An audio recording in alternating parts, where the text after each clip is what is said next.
Welcome back to Octane Collegiate. This is our summer season. Today is going to be Group B versus Group C. I'm your host, 704 Not Found, joined by my fellow host, OI. You want to say hi? Yo, what's up, everybody? How we doing today on this fine Saturday morning? That it is. It is certainly a great Saturday for some collegiate Apex play. I'm super excited to see these teams play today. How about you, OI? Do you have any sleeper picks? Any expected wins today? Anybody you want to do better? Honestly, I mean, looking at this group, there's a lot of really good teams on the board here, and especially with Group B only having playing one match is very important coming into this because this will be their second game, while I believe Group A has already played two. I think this will be B and C's second game. So, both these groups very stacked in terms of your top, 6 to 7 teams: LeBron, Kobe, Jordan, UCSC Wildfires, UTSA Roadrunners, a bunch of really good teams here, and I'm very interested to see how it's all going to, work out. Yeah, same here. I'd love to see a lot more from UNCG and, of course, UNCW. I'd also love to see some more from Sigma Lobos Simps. I think that they have a good chance at making it into our top three from the end of Summer League. But yeah, LeBron, Kobe, Jordan definitely running it up. And Los Tres Catitos has been playing pretty well. I've loved seeing them off do these games, especially a few weekends ago. So it'll be interesting to see how they play. And then, of course, season one, seeing a few of these big names like Wildfires and UTSA Roadrunners, they're going to have a fun day today playing against some of these teams who have really picked it up since season one, coming out of scrims and coming into summer season with a lot more practice, a lot of more practice together as a team. So they're definitely playing better when it comes to contests, when it comes to rotations, and just in general. So always fun to see how these teams get better over time. And with that, we are going to head straight into game one. We're going to play the first three games on World's Edge and the next three games on Storm Point. Yeah, so a lot of strategy does get changed when, you start off on World's Edge compared to starting off on Stormpoint. A lot of different teams ride different momentums, their, comp changes, everything like that is very important coming into, how the game starts and stuff. So I'm very curious to see if we have any contests right now. It doesn't look like anybody's going anywhere. We might potentially see a Big Mod Stacks contest. We might be seeing a Lava Siphon contest. And it does look like we're getting a Lava Siphon contest. And a team flew back into Geyser as well. So a lot of awkward stuff happening right now. And that Lava Siphon contest looks very interesting right now. UTSA and Tamu, two of the top two teams, I believe, fighting. You see Fiddle and Axie down. Two of UTSA in your top right is just Kuzer left with the Seer. Just got to start running away. No gun, nothing. So UTSA starting off on the wrong foot. Believe it or not, during scrims, I believe UTSA won all three contests when they were practicing, but coming into the league, they lose their first contest to Tamu. So off rip, already gone. You also see UNCW fighting Davenport in your top right, and I don't know exactly where that fight is happening at, but a thermal contest also happened in UCSC Wildfires, your team number one right here, takes out Auburn Navy. So a lot of early fights happening. There's a staging contest that looks like, and Davenport getting run into the tunnel beside Harvester at your bottom left there. Yeah, a lot of DPU early Alpha. fights here. Yeah. I'm surprised to see a lot of these early fights happening where, a lot of these teams are deciding to contest and not, just play it safe. I believe Dome was completely wide open, and there might have been another POI like landslide that hadn't been landed on at all. So I'm surprised to see a lot of these teams contesting for these I like big the feel of spots that here, spot. but Let's go. it does make sense, that you're a little bit earlier into the season. You want to see these teams try to fight it out, see, take control of a spot before their final week and final. So they all want to be like, hey, we want this spot, so we're gonna fight for it regardless of what happens. 100%. Here you see the ones with thumbs. They had a pretty good weekend in their last match. So It'll be interesting to see what they come up with. Honky Donkey, love the name. And Team One, woo, UCSC Wildfires. This team is so hot. They're so good with the contests. Whenever they get into a situation that they might see a third party, they are so good at adapting and adjusting to the fight. I've loved watching them through season one into summer season. Here we see a contest between FSU and another team at Countdown. It looks like Superbad is down. Gabe's gonna have to reset. Looks like it's just gonna have to leave his teammate behind, make his way back towards safety. That's a tough contest for FSU, and it looks like Yeah, this is Coconut Coconut Island Island running them down. just running him down right now. They're trying to finish off FSU Esports here. Fortunately, they are playing as a duo today, so sucks to hear stuff that has happened. Send out prayers and condolences to them, but they are still alive and they are, toughing it out and playing today. So the utmost respect to them as we get back to Coconut Island here with a gold and double blues, which is absolutely, crazy coming out of Countdown. It finds the Really, really good gold armor. energy on the Nemi too. Yeah, so they are stacked in armor, and they Coconut Island been a historically edge team, so they're just gonna start running down anybody around the map here and see what they can do. But going back into just the overall standings for this group right here, Laronco v Jordan is number 4 in the overall standings right now, and they've only played one match. So if they have a decent performance here, they could easily vault themselves up to the number 1 spot.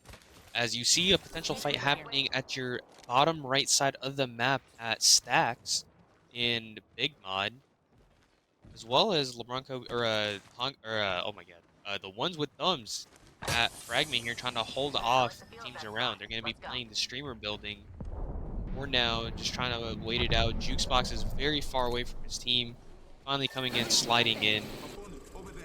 Here comes One Brain 0.88. Fantastic name by the way. One MK and 2 continues. Great name right there. 100%. Trevmini, Kamal, and I believe that's Trevmichi, or that might have been Kip. I didn't see exactly who was on that. They do have a sub in Kamal, so let's see how they adjust and how they are going to. But 100%. CG Nerd sitting at Overlook, they haven't moved at all from their drop spot. They're running Loba. That's an interesting pick to see, especially with the new season. Watching some of these new legends coming out, Catalyst and Ballistic being very good picks. Ballistic maybe not being as good as some other Assault legends like Bangalore, but with the new meta, I would say Loba hasn't really had a high pick rate. And if you're watching ALGS, you've kind of seen that play out where some teams that are running Edge will run her so that they can pick up some more health items. But other than that, I mean, we haven't seen a lot of Loba, so cool to see that. Yeah, I mean, it all depends on how people want to play her. A lot of these teams don't exactly know what to do. Well, not what to do, but how to play the characters themselves. They see what people in the pro scene are doing, but they don't have the experience with the characters. They try to play them, and then they don't end up, using all the abilities, everything the character provides to its full extent. So we'll see how some of these teams play these characters, but so far it looks like everybody's comfortable on what they're at, and we still have 18 squads left. So other than 2 contests we saw early on, no other teams have died. You see Wisey go down in your top right to the ring, but that just means that a late rotate is coming in from Fresno State. As we keep moving. Jay-Z Striker alone at Countdown, just looting these pills. Doesn't look like anybody's around him. Superbad did get rezzed as well, so FSU back up to a duo. Here's MMBU looking to fight here. Seer ult comes down. Counter Seer ult is going to come down, but that's in a very, very bad spot. But it is going to work, and they're going to look down at the Seer right here. Big Nemi shots come out, and a 1-clip onto Fiddle Dude. Fortunately for Tamu, MMBU is getting shot at from the right as well. So. Yeah, MMBU, they got to play this safe on top, and this smoke, not doing too much there with the Seer ult coming out. So as soon as that Seer ult fades, I think we'll see them get a good reset in. Here it comes. Here's the reset. Yeah, the Nemi being such a broken gun. That down on Fiddle Dude came so quick. If you get spotted out in the open from a Nemi, that's what's going to happen. Click does get Sear Stun. Spicy drops down to 99 clip, but doesn't hit anything and has to retreat because of the Bang ult. Click now, batting here. They're just chilling. They might just retreat, let Tamu grab banners and leave, and it looks like them do want to leave, but they are going to come back up. They just waited the Bang ult out. They're going to look to keep aggressing onto this door over here. Big shots coming out with the Nemi, a crack onto the Seer. Midget just chilling right now. Spicy as well. They're gonna start swinging to the right here. And they're trying to fight this building here. And a Horizon ult might come out. They are getting looked at from the right as well. This is a 3-man. This isn't Tamu in this building, I believe. Trying to survive for now. Good shots with the 99. A crack almost comes out. Markstar's gonna get thrown out. They're just running out in a line in front of them. Silver's going to go down. Spicy did go down to Silver as well, so it is a 2v2 right now. Midget takes big damage, but he is one shot and alive. But he's going to live. Click playing it very well. And I'm surprised that was DPU Alphas. They just ran out of the door one by one. Goodness, the one clip with the R9 on all 3 members of that squad. Great stuff there from Click, playing the angles correctly, playing the stairs correctly, and using that R9. But here we go, Click is getting downed, and here comes the third-party contest. Sloth coming in with the great 30-30 shots. And this might be a run at them. Yeah, LeBron, Kobe, Jordan, they know what to do here. Fantastic name, by the way, and double gold purple. Look at their armors, Jay. This is crazy. Already. You also, I think UNCG nerds right now are going down. Team 13 fighting your newcomers, Blamers and Bloomers. So Moose and Siwa both getting trades here. And I believe that's Team 5 and Team 13 that are fighting. We'll see what happens here. Ron, Kobe, Jordan still just trying to clear their backs right now, seeing what they can do. As we're going to go down here to UNCW Esports, who are sitting in Fragment. They have a building to their left here. Or a team in a building to their left. They're still chilling here. And big win here by Blamers and Bloomers onto UNCG. The nerds have nerded out and died on. So UNCG is going to go out very, very early. I believe no KP, no placement. Let's go there. So very, very tough for them. But That's lost team tough. still alive. Guess we'll see some UNCG nerd emojis in the chat. RT Rollers holding this building. And this is where Cat is such a good pick. As long as you don't get shot through the windows, geez. But Cat is so good for locking down a building, holding these doors. And if they have the time, as they do, look at this zone, they're going to be able to just sit in that building at Fragment/Monument and chill for a little bit, as long as these other teams rotating in don't sneak up on the building themselves. But MMBU on the did rotation. die and got finished, and that was earlier by Lamar Cody Jordan. But Midget misses both of his Nemesis shots. I don't think the team knew they were there. That team looks like they might just leave. It might be 2 duos here. 99 Spray does come out, and they're in a bad spot. Midget's just going to go into ring, and they're going to start leaving. Spicy barely dodges the Arc Star, and it is just a duo, but they know that they're a duo. Seawood, though, getting shot at from behind. He's going to start batting in a corner here. Fool's going to take big damage. Going to start popping a med kit right This beside could be the the end of Bangle. Foolin. Yeah, Foolin is probably going to go down. And yeah, he is going to go down.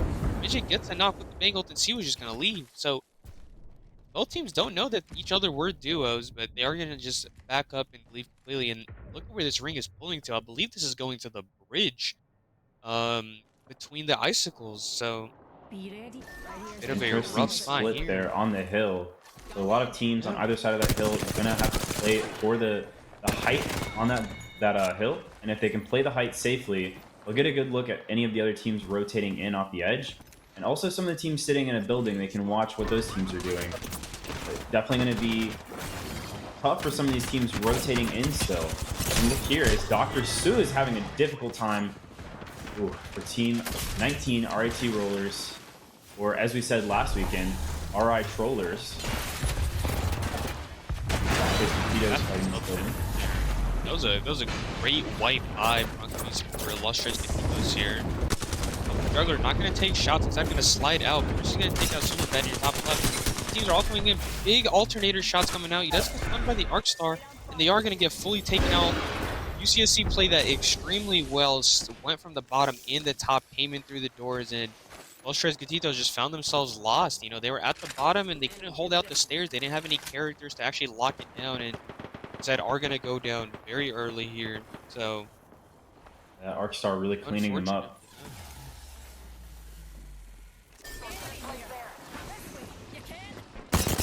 Crazy pushing in here with the car shots. Doesn't get the down though.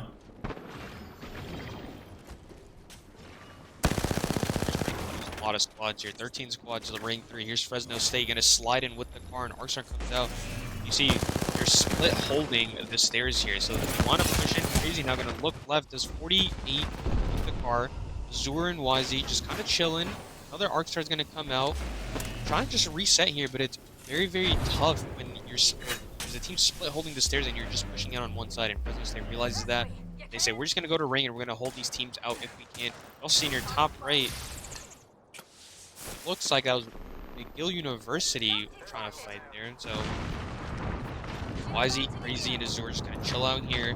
Play the bottom side of the bridge, but they are getting looked at from everywhere. Here's Z-Trix with the wingman looking at shots, and they already have 6 KP. UCC Wildfires do. So looking for a lot of free KP here. Looking for wingman shot onto Fresno State, but they aren't able to get any as they only have the 1x on that. A lot of action happening around the epicenter side as well, but Fresno State's still alive, and I don't know how they're not getting shot at. Donkey Donkey as well, and the ones with thumbs. Chilling in this very, very small enclosement ring, literally on their backs, and the door that they need to get out of is basically halfway in ring 2, so they are going to have to rotate very, very late. Same with MMBU as well. They're in a pretty bad spot. Tamu looks like they got a full reset, and Fiddle is back up, and they have gotten into a good spot. So, good stuff for them. 1 brain, 0.8 aim, triple perps at a decent spot at the rock as well. You see Kamal holding it down in the little ring spot by the icicle. Here's UNCW, who are just looting the outside of boxes right now. And it looks like UCSC might start looking down at them, and they are. Groupings is going to start getting shot at. And these two teams are still just sitting beside each other, MMBU and I believe ones with thumbs. Looks like Nico's going to down sloth from LeBron Kobe Jordan, and I believe that's a fight happening up at Harvester. So that's good stuff for them. And it is actually at the bridge here. You know, with the Prowler, doesn't do any damage in the line. Gonna get taken out, and here's Coconut Island, who we were talking about at the very beginning, just rotating in around the edge, downing whoever they can. Blamers and Bloomers are also going to go out in your top right to McGill University. So 11 squads still remain, and this ring closing is going to be very interesting. As you see, there's only like 2 or 3 teams in ring right now. A lot of these teams are outside just looking for kills here. Papa Midget, they're trying to 3-2-1 the Horizon, and they get enemy shots, but they let the Horizon get the bat off. They almost cracked the Seer as well. Crazy from Fresno's going to actually down Jukebox. But no knocks are going to happen from MMBU here. So Mangold comes out, and they're just going to look at 1 brain, 0.8 aim in front of them, and they're going to try to get in where they can. And a solo or off the balloon is going to come down. Pear's going to down Percy. And UNCW fighting hard here. Slasher takes a lot of damage. Good Prowler shots coming out from Cone Snail. And Arcstar is going to come out as well. A Nade is going to come out as well. They're going to slide back and start batting. And a Kraber in the hands of Slasher. Ones with thumbs have gone down. Slasher's going to start popping a medkit. And Fresno State fully goes out to 1 brain, 0.8 aim. Papa Midget and them trying to third party right here. Big shots coming out. Flush on the Bangalore. And they're trying to third the UCSC Wildfires fight against 1 brain, 0.8 aim right now. Big one clip onto Koi there by Midget. Still looking with the 99. More shots coming out. A smoke comes out. They're looking for finishes here. Another crack coming out. Midget, huge 99 damage. He's already up to 2k. Nade barely does anything to him. And with all this smoke around on this respawn beacon, they can barely see anything. We can barely see anything, but he's still putting up big damage numbers. As we come back to Tamu. Oh, just kidding. We're going to go back to Kamal. Kamal got the swap, but the ping latency gets him down. And now Kip in a 1v1 situation. Going to start popping a Phoenix, actually. Let's see if Might he get gets that the off. Phoenix off. This is interesting. You're seeing the teams on height wildfires actually having the fight turned on its head. They were holding that spot, getting a great look at everyone.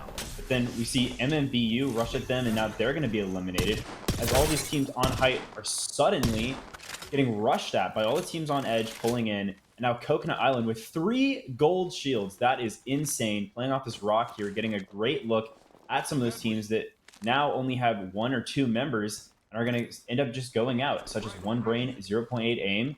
And now look at how this ring plays out. We'll see them already sitting in ring, playing off the rock, and they're going to have a great look at Bridge, at Hogmine Ninja and Fugaigo in that building, and then every other team playing Edge. Spotted an So enemy this over is going to be there. interesting how this final ring plays out. Yeah, for sure. I mean, I have no idea how one building isn't taken right now. I believe that's a truck, one of them, that isn't being taken. So it looks like Tamu's just been trying to hold it out, and anybody that tries to go into the truck, they've been fighting. Here comes UNCW. They got the reset and everything. Slasher's been doing big damage with the Kraber as well. So Percy gonna start popping up that, and I think this truck is free, but Cone Snail gets stuck by the Horizon Q. They can't get in.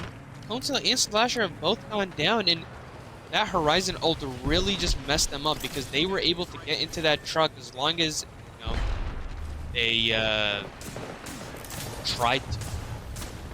But I believe that truck now might be taken here. I still don't think it is. Percy might just be able to get in there. No, but it looks like there are people in here. It looks like Tamu might have gone into this building with the cost they definitely have. And Tamu's going to get all 3 kills onto UNCW. And now we have 4 squads remaining. And I think actually just got stuck. Did get stuck. He's getting shot at through the door here. He is the Caustic, so you want him to be alive. Looks like SJSU has also gone down. Team 18 as a duo, SJSU playing as a duo right now as well, have gone down to Coconut Island. So Coconut Island doing big damage, and the gold shields are clutching up for them. They only have to pop cells and syringes, no big heals. Makes it easy, certainly. And McGill, this is a team we haven't usually seen in our top 3, but here they are in game 1 today, actually making it into the top 3 of this final ring. It'll be interesting to see what they do today, as Fugaiga has red shields. That's going to be big for him. Also, they're running Hemlock, and they've got some great other weapons as well that are fully kitted, so they might have an advantage in this if they can play off the truck smartly. And big cracks there for Fiddle Dude, though, as Tamu tries to make sure they have a safe exit from this truck as these teams converge on them. And Coconut Island probably with the best positioning here, looking down the field. Nemi aimed straight at Fiddle Dude is going to pick up some damage there. They just have to hope that McGill doesn't actually shoot at them. So we'll see how Coconut Island approaches this. And I think Rain is in the best spot here. Rain is in a very, very good spot.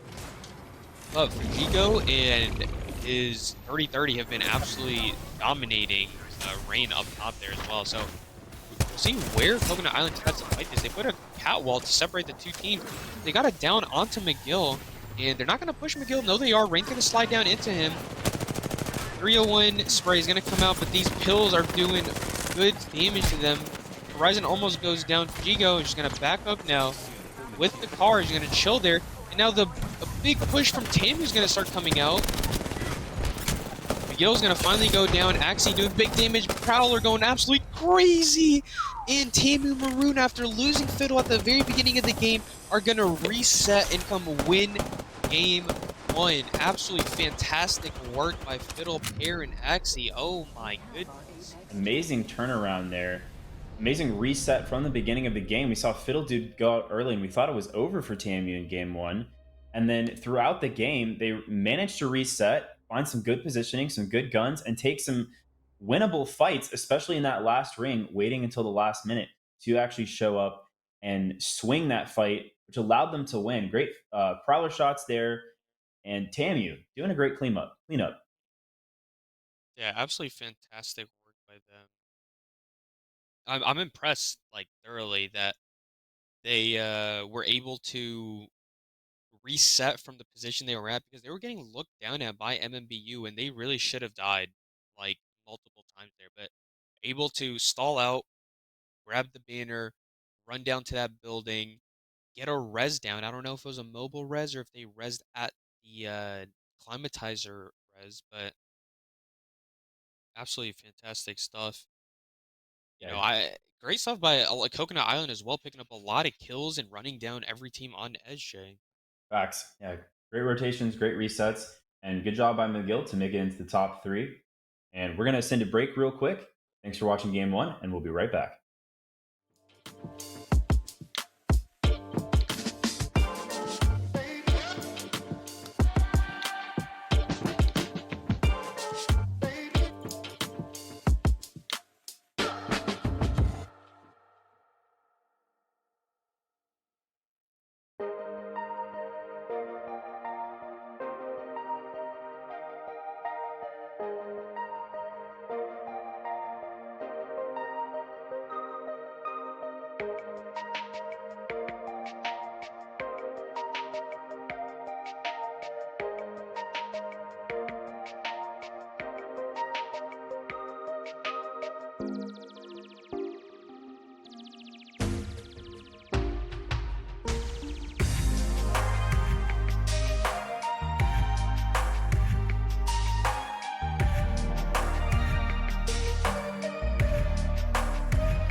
And we're back. We're going to head to game two here in just a second. Welcome back to Octane Collegiate. I'm 704, joined by OI. And what a game that first one was, wasn't it, OI? Yeah, I'm excited to see what these standings look like and what these teams, you know, are looking like coming into game two as we see the point standings going into game two. Tamer Maroon, one of the expected better teams at a 20, winning the contest and getting a reset in that game. Absolutely fantastic work by them. But a big sleeper team, McGill University, coming in with 10 points, tied for fourth place, only 1 point behind third place going into game two, Jay. Yeah, big stuff for them. They had a great game one. We'll see how they do for the rest of these games. Definitely like a sleeper university, I would say, in our set. I haven't seen too much from them lately, but today they're putting up big numbers, doing well, and it's exciting to see. TAMU and Coconut Island up there. Same can be said for Wildfires. I would say those three teams definitely going to run it up today. But you never know. I mean, one of these other teams could come in here and change things up, and it's looking like McGill is starting to do that. So exciting stuff as we head into game two on World's Edge. And again, for those watching who are new to us, we will be on the first three games on World's Edge, next three games on Storm Point. Welcome to Octane Collegiate, and hope you guys like what you see. Welcome to Collegiate Apex. And if anybody here is in chat and you are a college student that is interested in playing, Apex with your school, we will be running stuff in the fall and in the spring, the next academic year. So if you're interested, just, in chat, people will get you links in. Search up Octane Collegiate, you'll find us. We got Wikipedia's, everything in. So as we're about to get into game two in a second here. Do you have any expectations for the next World Edge game, Jay? I will say so. Game one was interesting because you have some teams in that first few minutes playing not necessarily sloppily, but definitely not how they wanted to start the game. One of them being TAMU, who ended up winning the game. But definitely some early contests that led to a shaky, rough start for most teams, as I feel like a lot of the rotations didn't go as expected. One of those teams definitely being UNCG Nerds. They're shooting pretty long range from Overlook and then being taken out with the quickness there in a few moments as we were watching a different team. So interesting to see some of these teams landing not so contested, but then trying to work out their standard plans, and then those plans just not going how they want them to at all. So hopefully some of these teams can make some better rotations, better decisions, and do it a little quicker this time. Excuse me, quicklier. A fantastic vocabulary there. That's something I'm gonna add to my daily language. I do love me new inventions of words here. But as we get into this game, I want to see if we have any other contests. I did see that we had a geyser contest last time, and we are seeing another lava siphon contest as we are on Tamu right now. And they are going to look to fight here. No other contests look like they're happening. Actually, a stacks contest is happening, but we're at a contest right now at Lava Siphon. Tamu Maroon and UTSA are fighting. So is a stacks contest happening in this building. So we're going to go into the stacks building. This building got moved from Fragment to here in the new season as shots come out. I believe this is McGill, and I did miss the other team here, but very interesting contest as well. You see a Lava Siphon contest. We're going to move over to Axie and Tamu, your game one winners and leaders right now, playing against UTSA. Axie sees one over here. 301 spray going to come out. Big 13 coming out. Also at the stacks contest, you see Dirty Dip from McGill go down. So McGill hoping they can win that contest. And instead of a big mouth thing, they're going to go both ways. McGill has 2 members down. So it looks like Blamers and Bloomers are going to win that contest. Let's keep watching this Tamu win. Fiddle takes big damage. Gets a Syracuse want to win, but Fiddle in a very bad spot, just holding this door, is going to get double kicked down on. And Fiddle is going to go down. Wingman shots coming out. One goes down, but a big one clip's going to come out. And Horizon spray onto them. Hoozer's going to take big damage, though. And Juice gets very low. Is Pear going to be able to clutch this out? Juice has no ammo left with the Mozam, and Koozer and Juice are barely going to survive. And UTSA who were last place, and they had lost the contest last time, are now going to take out Tamu. So 1-1 in the contest there, and Tamu, big loss there. UTSA, I mean, that first place position, Tamu's going to 100% drop from it. And we're going to also watch and see if this thermal contest is going to continue.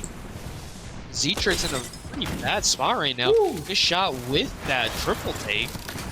Beasky Boy with the fuse, throwing thermites out, seeing if they can push into this building. Auburn Navy looking to fight UCC Wildfires. And a big, massive shot from Zetrix. Even Rudd, big PK shot. And he does get down, and huge wipe by UCSC. Not a single member goes down, and AU Navy is going to lose 2 members. And we see another fight here. The duo from SJSU, who had gotten all the way to top 4 last game, are going to get taken out by Coconut Island. So a lot of early fights happening. So last time we had 18 squads going into, I think, like ring 2/3. Now we have 16 squads going into ring 1. A lot of cleaning up on the outside, and a lot of more contests happening this time around. As we see the ring getting in, and look at this ring. Well. Look at this ring, Jay. Holy crap, it's going to go far left all the way to Mirage Etoile. And so at staging, I think we're going to see a lot of teams bunker down either on the bridge or in the building at staging, and on the low ground. We can see a lot of fights take place there. But interesting upsets in these first few minutes, as we're already at 16 squads left, and round 1, we've got 3 minutes till it's closed. So that is super interesting to see, especially teams like AMU and McGill going down in the first few seconds, as they were some of our winners of game 1. So definitely interesting to see how things shake up. And I stand corrected on my guess that these teams would end up playing smarter and try to play a little quicklier on the rotations. But that's not happening here. These teams are going in for the contests, and it's looking a little sloppy, I'm not going to lie. Yeah, a lot of these edge fights are coming out, and I'm very interested in why some of these fights are being taken. But FSU up to a full trio, so, you know, good stuff for them. And they're going to start sliding in Crypto, taking on the Crypto, so fantastic stuff for them. You know, back to his comfort character.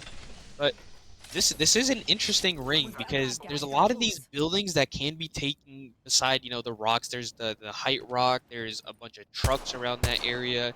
And, you know, if I had to guess, that ring is going to start pulling towards the 3 houses beside the zip line, or it might even pull to the bridge at staging. So it is an interesting place to play. Moose is going to put up an early cat wall to avoid the shots coming out from countdown and staging. A lot of those teams are looking straight at UNCG Nerds, and they need a good game here. They're just going to back up into Landslide, and these buildings right here where Lustres Gatitos are is where they want to be playing, and they're going to fight for this building. And no, they're not. They're just going to go back up, but there's no way for them to get back up here. They're putting themselves in a really bad spot. And Upward Juggler takes big damage. Rain is going to get looked back down at, so I don't know why they dropped through a cat wall down when they could have seen the people in this building at very, you know, way earlier. Big 55 coming out, clearly misses that last shot. Banana with the longbow 4 to 8 times doing big damage. Yeah, Upward making a lot of mistakes there, over-peaking and then being confused on what the play was there, and not being able to back out here. And I think we're going to see Rain get a knock here out of this, as so much util is being dropped from the sky into the truck. Big damage there, holy crap. Banana coming in with the R9, with the car, excuse me. Rain getting it down with the Volt, and that is going to wipe Los Tres Gatitos. So, huge turnaround for Coconut Island. And I don't know what the confusion was there on that contest, but that was botched.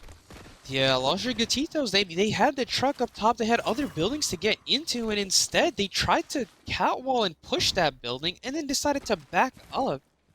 And just took so much damage. Whoever the Horizon was used their Q early, left their 2 teammates down low. A lot of miscoms and confusion happening there. But I mean, it is what it is. They still have 4 games to turn it around, get some points on the board. So Certainly. we move LeBron Kobe Jordan. Gonna look for some Arc Stars here, and Arc Star gonna come out. Another Arc Star gonna get thrown out. And a Seer Q, big flatline damage, huge damage. Bullet Bait's gonna go out, Mateo's gonna go out, and Davenport went from crafting and chilling to basically instantly dead. LeBron Kobe Jordan didn't even take a tick of damage there. They are dead, and fast. Now, that was some professional assassination right there. Yeah, I mean, a one clip and a double arc stars on both sides, so whichever way they wanted to go out being blocked by an arc, as well as a sear Q to slow them down so they make sure the arc hits them. Fantastic stuff there, but bit of a bad spot here for the ones with thumbs. Are they going to get hard pushed? Crazy does get cracked, and he does down Juke, so not a positive trade for the ones with thumbs, and the ones with thumbs are going to wrap around the ring once again. They're just going to go back around. And Fresno State's going to chase because they're also getting shot at from Thermal. Honky Donkey said, hey, I'm out of here. I'm not going to mess around here for any longer. I am running it out. Not flatline. Nemi shots coming out into this choke here. This is a decent choke to play. If you're an edge team, you get to just keep holding teams out here as long as you don't get pinched from behind. Coconut Island left their building to come here, so the buildings are now open. However, I believe Banana is hard staring at it, or Rain, so they are going to just keep this truck locked down. They're going to start looking at the building. So there is a team in the building that they left, so you know, they might have given up a really good spot, but I think as long as they know one of these buildings are open, they're going to try to get into it. So they're trying to split hold the choke and one of these buildings / trucks. Just got to hope that a 3-man doesn't walk up on Coconut Island while they're doing this. It's very greedy positioning with 2 people looking back for kills and 1 person trying to hold in spots for them. Now, they do have a good comp for it, I will say. They do have the Horizon Seer Cat, which is going to help them. They've got the movement. They've got the block off. It could work. But it is a lot to do. We have an enemy out there. Yeah, it's a tough ask, but I mean they are in second place right now. Big flatline shots coming out. LeBron, Kobe, Jordan are very in sync right now with shots and comms. Very, very good stuff. Caustic there. This might be Tamu that they are pushing into. Good volt shots coming out by Ina there. Caustic Trap is going to go down. Horizon Oath comes down, but the team in question getting pushed has backed up just a little bit. And once again, look at the armors on LeBron Kobe Jordan right now. LKJ with a gold purple. So that's I mean, pretty they just big. look like they have an armor advantage every time they come in. And it's actually MMBU that they're pushing, who is a solid team. We saw them fighting well. They took out members of TAMU, had some team wipes. And instead, they're going to move into this little corner ring. I don't even think they're in ring there. They're just going to move down there. And UCSC also split holding the backside of the choke as well. So, very, very interesting stuff. And they're going to look at MMBU. They're trying to take out this tower as fast as possible. And they do take it out. And now they're going to look to fight at this evac tower. But there's teams on both sides of them. So it might have been smarter to let that team rotate out. But now instead, they put themselves in a spot where they can get pinched out. And they might have to start tanking ring here. Midget trying to play aggressive with the bang. He does know there's a team behind them. The Mangled is going to come out from the team on the right side of Countdown here. Yeah, I've never liked this spot. You have to hold pinch because you've got a left and right open for these teams to push you, as well as a zip. And then if you're trying to over peak and get looks at any squad below you or on the right, that leaves you open to taking damage from all the rest of the sides that you can't watch. Yeah, there's only one positive in that they are playing Caustic and Bang. So you're hoping LeBron, Kobe, Jordan do not have Digis. And if they don't have Digis, they will back up. And hey, look, that's it. That is what they're doing here. They are starting to back up. And instead, MNBU is going to be the ones pushing up because they're a little confident with the Caustic, Bang, Seer loadout right now. And big damage coming out with the Nemesis. And that dude is literally one shot. And Arcstar is going to get thrown out here. And they see one in this left side that's very low, but they missed the entire 99 clip. The Seer's going to swing out. He's very, very low. Midget going to start going in. The line is going to get taken out. So LKJ getting this entire fight turned around on them. MMBU doing good stuff to hold it out. Ina and Slav both very low. They're going to have to start popping health meds, especially with the Caustic. Caustic makes it very dangerous to fight this. Slav now trying to hold it out. 99 shots aren't hitting. Ina now very low as well. He's going to slide out. Ton of bat. He's going to go down. LKJ not putting up the best of performances here. And a big Nemesis clip coming out. And it looks like LKJ is going to be wiped now. Oh, almost for a second I thought Click was going to get taken out. But MMBU with a huge turnaround there. Huge. And as we turn into Fresno State fighting now, trying to fight the series. Should be a 1v2, and no, it's a 1v3. UNCG Nerds with a clean wipe onto Fresno State. They have cleared out the Landslide Tunnel, and we might also see a fight happening at Landslide as well. Blamers and Bloomers are fighting. The DPU Alpha Projectile Max gets stuck by the Horizon ult, and he's going to get taken out by Siwa with the 301. Cool and Siwa and Chef are going to start swinging in here. Volt damage coming out. Chef going to take out another one, and a clean wipe once again from another team. So these 3v3s are very impressive as MMBU starts moving on to a thermal team here. Fantastic stuff happening all around right now, Jay. Yeah, great stuff from Coolin right there, playing through the cat wall and being unfazed by it to actually wipe that squad. We're seeing a lot of third parties and successful third parties at that. He seems coming in very quickly to clean things up. And we could see another third party here, but MMBU looks like they're going to be able to take a 3v3 on this building. Papa Midget playing very aggressive with the nade on the door. Oh, but Ooh, a Valkyrie. they're going to get away. We'll see how long they can actually survive for it. Let's see if the split off is going to happen. Let's relocate there. Good damage coming out from Midget, hitting basically everybody there. That's the ones with thumbs flying in. RIT Rollers, or RI Trollers, one might even say. Go here. Rain is going to get a knock out of the air with the G7 onto Jukebox. Honky Donkey playing underneath and staging. This is not a bad spot where Honky Donkey is, but it is very hard to play this early. Big Hemlock shots coming out here as well. And is this a member of the ones with thumbs solo coming out here? No, it's actually Siwa from Blamers and Bloomers. Click is going to take Siwa out. And Midget's going to take big damage, but be able to get that off and be back to full health. And they're going to start aggressing up onto this MMBU, trying to show off their big kill games we've seen in scrims, putting off 16 kill dubs. Let's see if this is another game where they can't do that. And Caustic Ult gets thrown out from up top. Big 99 spray. The Nemi hipfire is going to come out. Chef and Siwa are both down. Foolin, the last one alive, trying to run out. See what Foolin can do. MMBU playing so well with the banger here. Yeah, I mean, the way they're playing it, but they have given up height. And Seer ult is going to come out as well. You see in your kill feed, Percy from UNCW is getting taken out by Rain's G7. So that G7 by Rain is doing big work. You saw him get Jukebox out of the air on a Valk ult before. And it looks like this is RI Trollers who moved out from their spot in the pipe. Are now going to start looking down and start to fight this.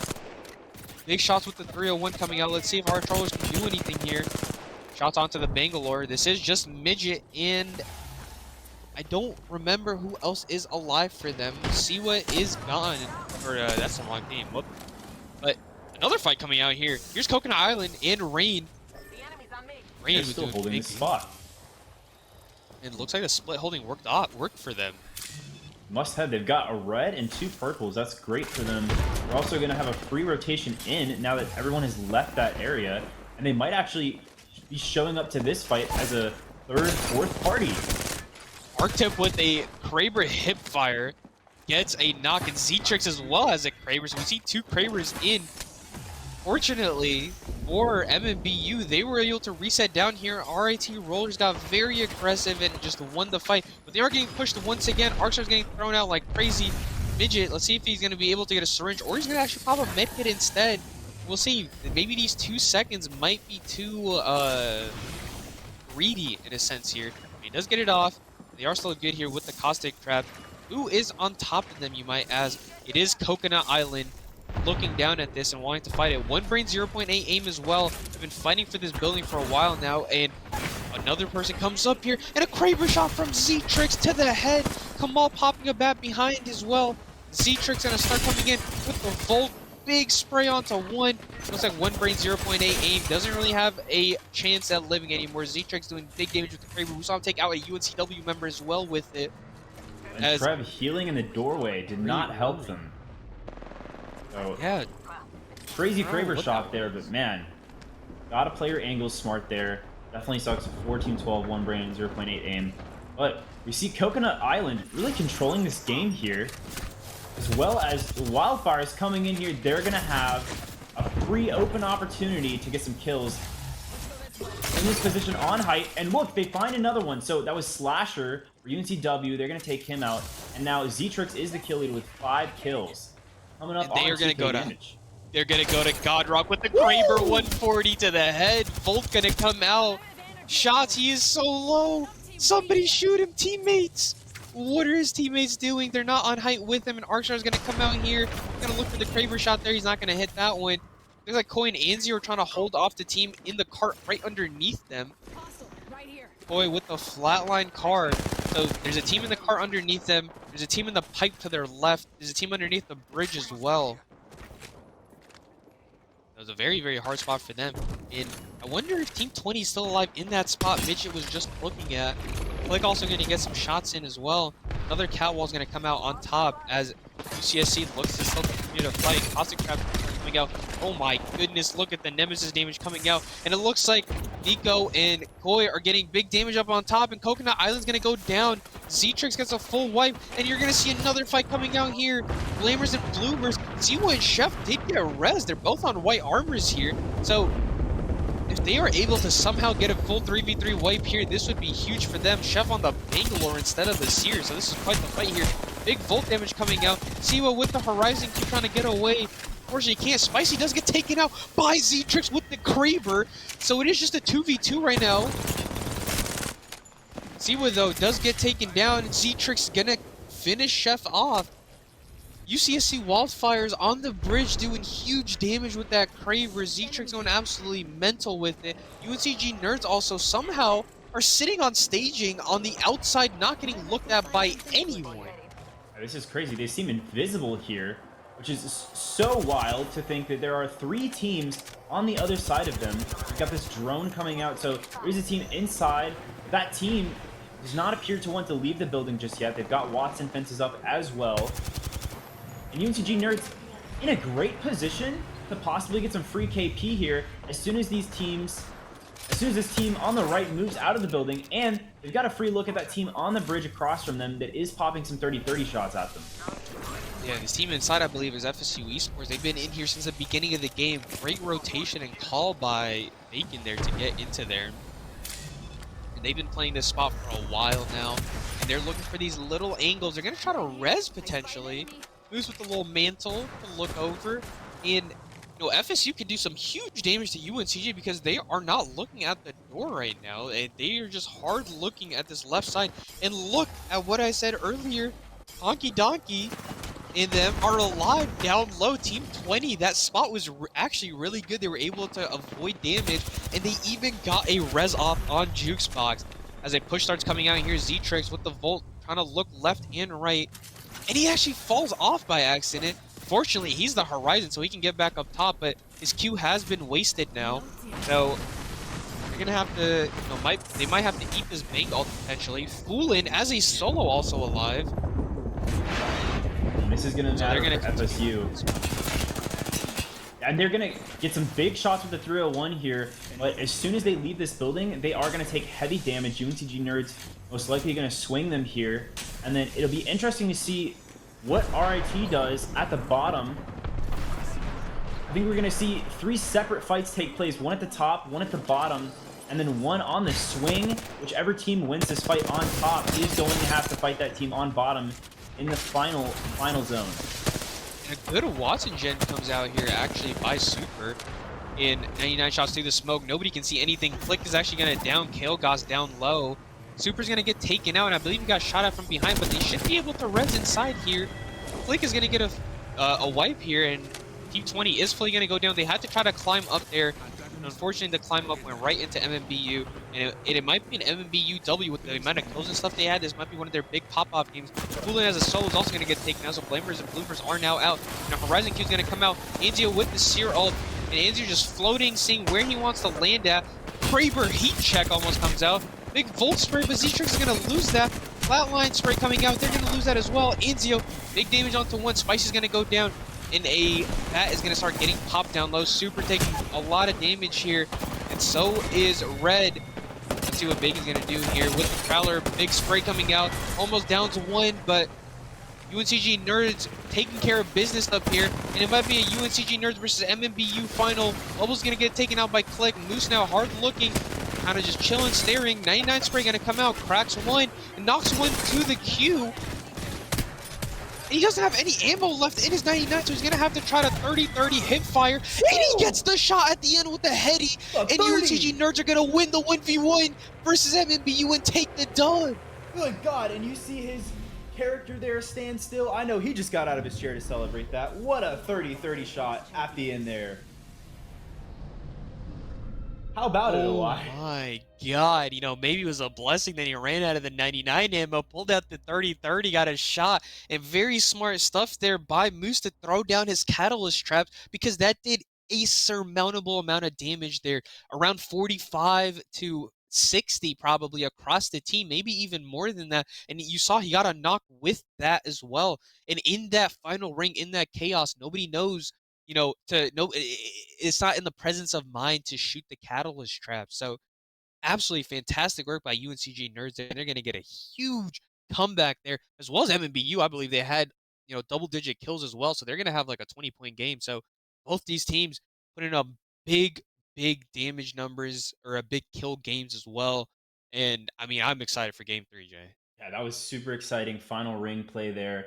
You know, as we said, they were going to swing out the teams on top to take the teams on bottom. An absolute chaos ensuing. UNCG Nerds playing so well in their swing at the end there, and MMBU having a great game from start to finish. That's going to look really good for them in the standings. We're going to go to break real quick. We'll be right back with Game 3 on World's Edge.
Welcome back to game 3 of our Octane Collegiate summer season B versus C on this lovely Saturday. I'm 704, joined by OI. What a game 2 that was, OI. Yeah, I mean, the clutches that happen, the ending, just the rotations and everything. A staging ring is always fun to see, and 6 teams final ring, very very entertaining to see how that was going to all play out. And we saw UNCG Nerds take the dub, but MBU put up a huge kill number as we get into the standings here, and there you go. They've taken first place, and got to mention UCC Wildfires as well. Were alive until top 3, top 4 that game, so 30 points for them. Coconut Island, we saw get a lot of kills as well, 28 for them. UNCG Nerds, 22 off that game alone. Team Maroon, they lost the contest, but they are still in top 5 as we keep going down the list. McGill, FSU jumps all the way from 20th place to 10th with that game. So a lot of teams jumping up. LeBron Kobe Jordan still. And UTSA Roadrunners disappointing. UTSA Roadrunners won the contest and did nothing with it. So hopefully we see them step it up as we get into the last World's Edge game. Yeah, we're seeing the Do you two of have any them. expectations? Certainly, yeah. We're seeing the two of them, LeBron, Kobe Jordan, and UTSA, kind of on the run here in these first two games, playing a little shaky. So hopefully they can get back into the mix of it. It is the first two games of our set today. So they have four more games to put it together. And I think they got this. And then when you want to talk about consistency, oh my goodness. Coconut Island and the Wildfires really playing consistently there. They're putting up big points in both kills and on the leaderboard. They're making it into the top 5, top 6 pretty much every game. So it'll be interesting to see what they do with the rest of these games, if they're going to play for more KP or if they're going to keep playing for a little bit of both and keeping those numbers high, because they're doing a great job of playing consistently. And then it's good to see UNTG Nerds have a great game. That last one, you saw Matthew Moose with the crazy 30-30 shot in the end game there.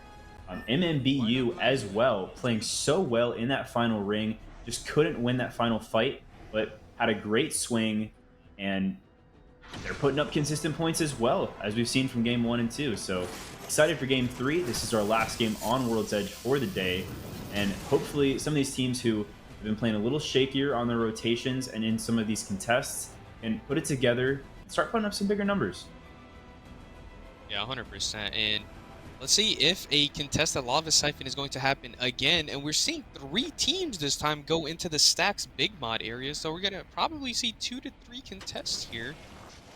UTSA An enemy landed near me. is actually contesting Tamu again. Okay, so I thought they were somehow going to contest Fresno State, who had landed there, but Lava Siphon is being contested once again. I believe that's team 11, and I don't know the other team number, but another contest happening on Lava Siphon as well as Stacks once again. Those 2 contests are going to be very interesting to see as we are looking at Coconut Island right now, kind of just chilling, looting countdown. There's nothing happening here. They do have gold Just shields, enjoying so themselves. that's great off the bat. Yeah, we'll see what they walk out with here. Usually they've been walking out with triple to double perps and coming out as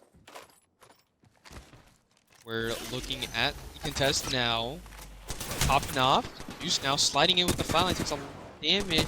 Slides in all ignorant and doesn't do any damage to anybody. Kuzer or Navon is going to get a knock onto one. Kuzer still missing. They do get another knock. Navon with the car going absolutely crazy, and the PK. I mean, he was doing big damage. And it looks like Team 18 SJSU got landed on as well by Team 20. And Axie's going to just run out. He might die to the lava here. And no, he's not going to. He's going to barely be alive. So Tamu have lost the fight once again. And UTSA could have lost that fight pretty easily had Axie just swung out a little bit. They were all so low, just as low as he was. And UTSA not playing too good in that fight there, so hopefully they can hit some of their shots in this next one as they get contested there again. But Axie on the run, losing both squad mates. That's going to be tough. And look, Pear being taken out there. So some early KP for UTSA as they hunt down Axie. Yeah, we'll see if they find him. Axie, fortunately, is a caustic, so I believe he's able to go get his teammates rezzed. I think he can craft them. Not 100% sure on that, but he is just booking it, and he actually might be able to. I'm not 100% sure, but he's gone. I'm pretty He sure he's going to need absolutely to said, recover "I'm those outie." banners. Yeah, let's see if he can. Let's see if he can somehow circle around to it. I don't know if he can. But here comes AU, Auburn Navy. They know that there's a fight that's been happening here twice, and they were actually laning at thermal, and they lost the fight to UCSC twice. Big 55 there. Fujiko's gonna get taken out, but that res is probably going to get, probably going to happen here. But Auburn Navy Here's where turning it Fuse around, might come landing in at handy. Dome. I mean, I'm impressed that they were able to say, hey, we're not going to continue to land at thermal and lose this fight to UCSC and feed them KP. Where we understand that they're a better fighting team. We're going to move off and we're going to go to Dome, loot up, and come third party the Stacks contest. As you see, the Stacks contest going down, Siwa is going to take down 2 members. So instead of it being a free third party, this might end up being a 3v3 clean if McGill can't get a trade here. You know what? I do Avid Red and respect the them are team. just sitting here. Sorry, I do respect the team that can let go of some of the ego and recognize when a contest is just not going to be viable. And I think we're going to see AU Navy do that here for the rest of the games. And that's good to see. Some of these teams, holding on to a little bit of their ego, saying, no, we're going to continue to land there. We want to see if we can win this contest. Sometimes it just doesn't work, and you got to give it up and take a little time to get a little better at contesting. And they're playing extremely safe right now as well. AU does not want to push up, so we'll see if that fight even happens. And there's another team coming in at Dome there, and the fight is going to go down, but Fresno State is rotating into Dome at the bottom right of your map. FSU also getting shot at here. So 2 simultaneous fights happening. Red gonna survive just for a bit. Gonna pop a syringe, heal up. And Miski is going to go down to Foolin. So AU Navy taking big damage as well. Actually, as a solo, is going to just have to try to survive. He wasn't able to actually go get the banners. UCSC also just shown here. So I believe Team 17 is now down to a solo. Fresno State, I believe, is Team 8. Down at your south, still fighting as well. And Slasher and Kamal are going to be fine. Crazy here now. Going to queue up. Let's see if this fight is going to continue. Let's see, Nemesis shot's going to come out. Kamal's going to get fully taken out by Slasher, so 1 brain 0.8, aim team 12 is going to get taken out, and Trev Meany also goes down. Trev Meany has gotten finished as well, so just down to Kip now. Fresno State still trying to run it down. Every team here is still alive. As you see, 19 squads still up. There are 2 solos. Big fight. UNCG nerds as well. Big damage onto Chef here. Will Chef be able to get a trade? He's not going to be able to. Good slide in by Fooling. He does big damage. Gonna pop the bank smoke out and try to get out. And Azure is going to die to the ring. So it is now a 2v2. Horizon Ult going to come out. Nade's going to come out. Siwa going to try to slide in here. Comes in with the Volt. Going to try to look around the corner. Big damage. Gets a crack there. But Siwa needs to start popping a heal. He's going to get a syringe off. Wisey's going to go back down to the ring, so they did res him. He's going to go back down. No medkits here, it looks like, for Siwa, so they are in a very bad spot. They're going to need to wipe this quick so they can start crafting. And a Q being taken up, and it looks like Fresno State has backed off. Blamers and Bloomers are just going to be alive chilling, but they are so low on health. They're going to have to start crafting now. Navy Dreamer is going to get taken out, or Dreamer's going to get taken out from AU Navy. So Team 17 is fully out, and it looks like Fresno State has left one. So Crazy now alone is just going to be trying to get out while he can. Big fighting as well happening in the middle there. UNCG nerds fighting.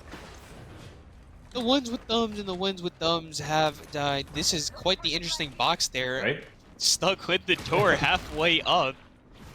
But big numbers there early for UNCG nerds. So consistently putting up points. UTSA now getting into a fight on these rocks, and the drill does not hit, but the Prowler does.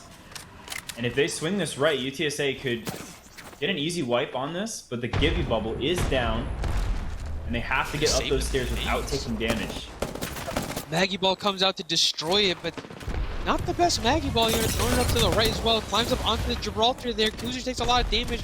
It should be a good trade, but they're getting nade stacked. And Kuzer's going to go down, and Reed wins that. A big crack going to come out from Juice's drill. And a swing comes out. The bat doesn't get dropped out. And Nemesis hip fire. Gibraltar got fully up. Reed does get taken down. Juice gets taken down. Navon as well gets taken down. Each member of RIT Rollers are going to get a kill there. And UTSA, after winning the contest twice against Tamu, do absolutely nothing with it. While we see when Tamu won the contest, they won the game. So it's a quite different, approach to playing the game. Tamu gets into ring and plays it, while UTSA, if they win the contest, they say, hey, we're just going to keep going for more kills, and it's just not working out for them. We saw when they played in week 1, they were only a duo, so they're playing as a trio this week, and it's still not going as well as they had hoped. Percy and Slasher, they have gotten 2 kills onto One Brain 0.8 aim, and they're now just chilling in this building, looking for shots around, holding this building down, and Ring does look like it's going to pull back toward this frag area through the window. A 130 piece by Percy, Jay. Crazy shots from Percy here. It'd be interesting to see what UNCW and some of these other teams, such as Davenport, you got Axie and the rest of TAMU there, and UNCG Nerds are going to do here in Monument. And we haven't talked a lot about Monument and what it means for the game since last season. So how do you feel about the changes to quote-unquote Fragment that is turned into Monument? Yeah, I keep forgetting it's called Monument. I just keep defaulting to calling it Frag. Whoops. But very interesting changes. And One Break 0.8 also got both their players up, by the way. Trev Mini and Kamal are both once again alive, though at white shields, but being alive is better than, not being alive. So good stuff for them being able to reset that. And there they are. UNCG Nerds. Monument is quite an interesting place, to say the least. Frag West and the big construction building being gone is change that, I don't know if I like, but DPU Alpha is trying to aggress up here. They don't have digis though to look through that smoke, so Silver, he threw a smoke out and it didn't really help the team at all. And they're actually fighting UCSC Wildfires. As we see, One Brain 0.8 aim with the fight as well here. Big bolt shots coming out from Trev Mini. Big tap strafe as well coming out from the horizon though, and he's gonna get over the edge. So One Brain 0.8 trying to, aggress onto teams here, trying to loot up what they can. They wanted to come get these pills. And Kamal almost falls off. Thank God he's a Valk, gonna fly back up here. Trying to look down at this player. And he is gonna fall out. And I don't know if this Valkyrie is gonna get back up to him. And he is gonna just barely get back up. And they're gonna drop on top. Trying to finish off what they can here. They are gonna get dirty dip. And that was McGill. So McGill's gonna get fully taken out. MNBU as well. Look at where they're at. They're walking into the south side here, and this is going to pull up towards the epicenter part. So this is, I think UNCG Nerds might be in the best spot in ring here at that building up top. I believe it's going to pull back down to them. So UCSC Wildfires now swinging out the outside. They didn't want to fight DPU Alphas initially, but they have gone all the way around. Look at that flank. And Chi-Town Max is going to go down, sitting on that thing. Boy, huge flank by him. And DPU Alpha is just in a bad spot. Tepid is going to go down. Koi takes a lot of damage, though. The Zetrix and Anzio with Gold Shield just having to pop one cell to get back up. And DPU Alphas went from holding out UCSC to basically dead at this point. Yeah, Wildfire is doing an excellent job there of swinging onto them and using their Qs and the rest of their tech to really play well in that fight. Got the Horizon Q to go up over the cat wall and easily get a flank on that cat. So the Wildfires playing really excellently today. It'll be interesting to see what they do on Stormpoint. But on World's Edge, they have been very consistent with their swipe, with their squad wipes, with their swings, and the PK shots as well. Reed is going to get taken down, and Dr. Suz might just dip. He says, hey, I don't want to continue to fight this, but it's going to be hard for him to get out. Good shots by Zetrix here, and they're going to try to chase this. So UCSC, they took a lot of damage, but they are very in sync when they come to fight, and they don't want to over-aggress. Koi could have kept chasing there, but he decides to actually just pop the bat and play this side here. And yeah, UNCG Nerds and Los Tres Gatitos, I believe it's going to pull back into those buildings, but I may be wrong. It might pull up to where FSU Esports and Coconut Island are playing as well. It'd be quite an interesting, ring pull here. We'll see what happens, as it looks like on your bottom right, a fight might ensue here with Blamers and Bloomers walking up. We're going to watch One Brain 0.8 aim. I almost called them One Brain, One Aim, but One Aim would be aimbot. So True. we're not there yet. 0.6, 0.4, 0.8 is pushing it. You got two 0.4, so hey, almost at that full one, but they're just going to continue to hold this out, and an evac tower instead comes out, and maybe that is to distract them, and no, it's not. They're actually going to take the evac tower, so Kamal stops shooting it, and they're going to take the evac tower out and fly out, so they're going to actually land in front of them to fight them, and they got a good spot on that. Fantastic work by Blamers and Bloomers, and Kamal's going to go out to it. Wow, they took the evac tower to just get in front. Catwall as well going to come out, and One Brain, One Aim. Great Not shot. saying they're Tramini. Yeah, look at this with the Volt. He hits the catwall, so he should be stunned. Big damage comes out, but they do swing from the left as well. And the flatline hip fire doesn't do Kip justice. Look and at this. Siwa with What a 7 kills, red shields. He has been putting up big numbers today in both damage and kills. It'll be interesting to see how many knocks he gets on the day. So looking at those stats later, I think Siwa will be very proud. there's another one. There's another Takes one out in our Dr. kill Suz, feed. yeah.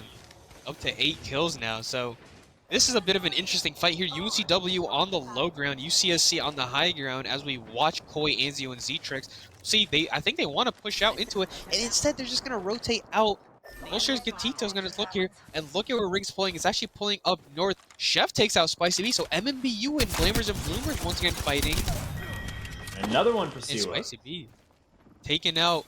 So Siwa gets the finish onto that, gets an assist on that play. Gonna pop a med kit, and they're gonna just continue to look down. His 3-1 is absolutely disgusting. Fool is gonna get clicked.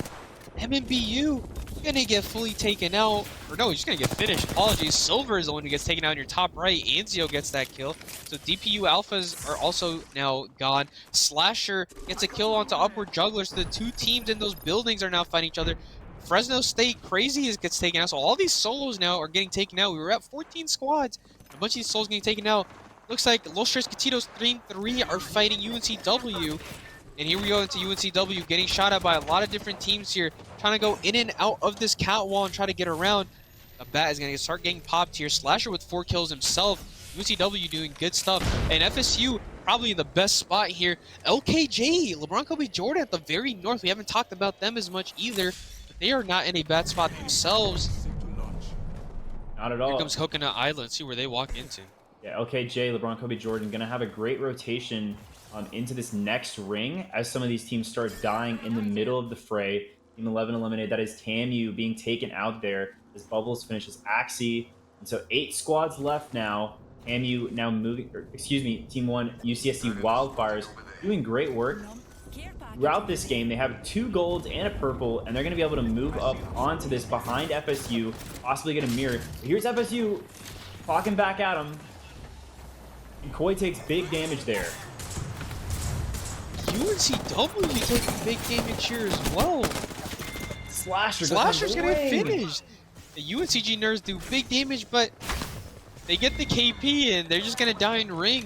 That is quite unfortunate for them. Blamers and Bloomers cleaning it all up. I believe they're up at like 12 kills right now. Sloth gonna take out super bad. So LKJ now fighting this top side here, and FSU Esports gonna get fully taken out. So LKJ with a little bit of a comeback potentially here. It is looking like Coconut Island is also going to have a great spot to fight this, and they will, but Rain goes down as Koi goes down. Now Anzio gets it down on Banana, and it's just Neko to 1v1, and Neko taken out, and Anzio, Zetrix is still alive actually, and so it's a 2v3 now. It's the Wildfires coming to clean up. Blamers and Bloomers in here in the truck. They're going to swing. And this is Yeah, going to be the Blamers end and of Bloomers look wildcards, I like they're think. yeah, Wildcard's just down to a solo crack from Siwa onto him. Siwa up to 9 kills right now. I mean, they're just Jeez. doing them just at 10 kills now, and it should be just a straight 3v3 between LeBron, Kobe, Jordan, and Blamers and Bloomers. Blamers and Bloomers, your new quote-unquote team in right now in a top 2 situation. Let's see if they can clutch up good Arcstar, Horizon Ult, and a Bengal coming down, and Ina taking lots of damage, Sloth as well taking a lot of damage, but Delion gets the trade back, and Sloth and Ina are both going to go down, and Delion gets cracked, and oh my goodness, Blamers and Bloomers putting Woo! on a show for you, and I think they might have dropped a 20-kill dub right there. Huge game for them, Jay. Whatever Siwa had for breakfast today, I'm going to need that because holy crap, Siwa putting up, I think that was a 12 kill game just for him. And you might be right that that was definitely a 20 plus point game for them. Holy crap. I have no Absolutely words. absolutely fantastic work by them. I mean, they're showing that Bloodhound is a very viable character. I think this is the Furia comp, I believe. The Bloodhound Seer Horizon. So, or not Seer, Bangalore Horizon. So, I mean, just impressive. The way they were able to win their 3v3s, reset when they had a person down, their rotations is just, impeccable. Is like it's an understatement to how well they played that game. And I mean, what a way to close out World's Edge with an absolute statement game. And I mean, hey, I am so ready for Stormpoint and see how these teams continue to play. Certainly. We're going to go to break real quick and then we'll get those stats to you right after this.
And welcome back.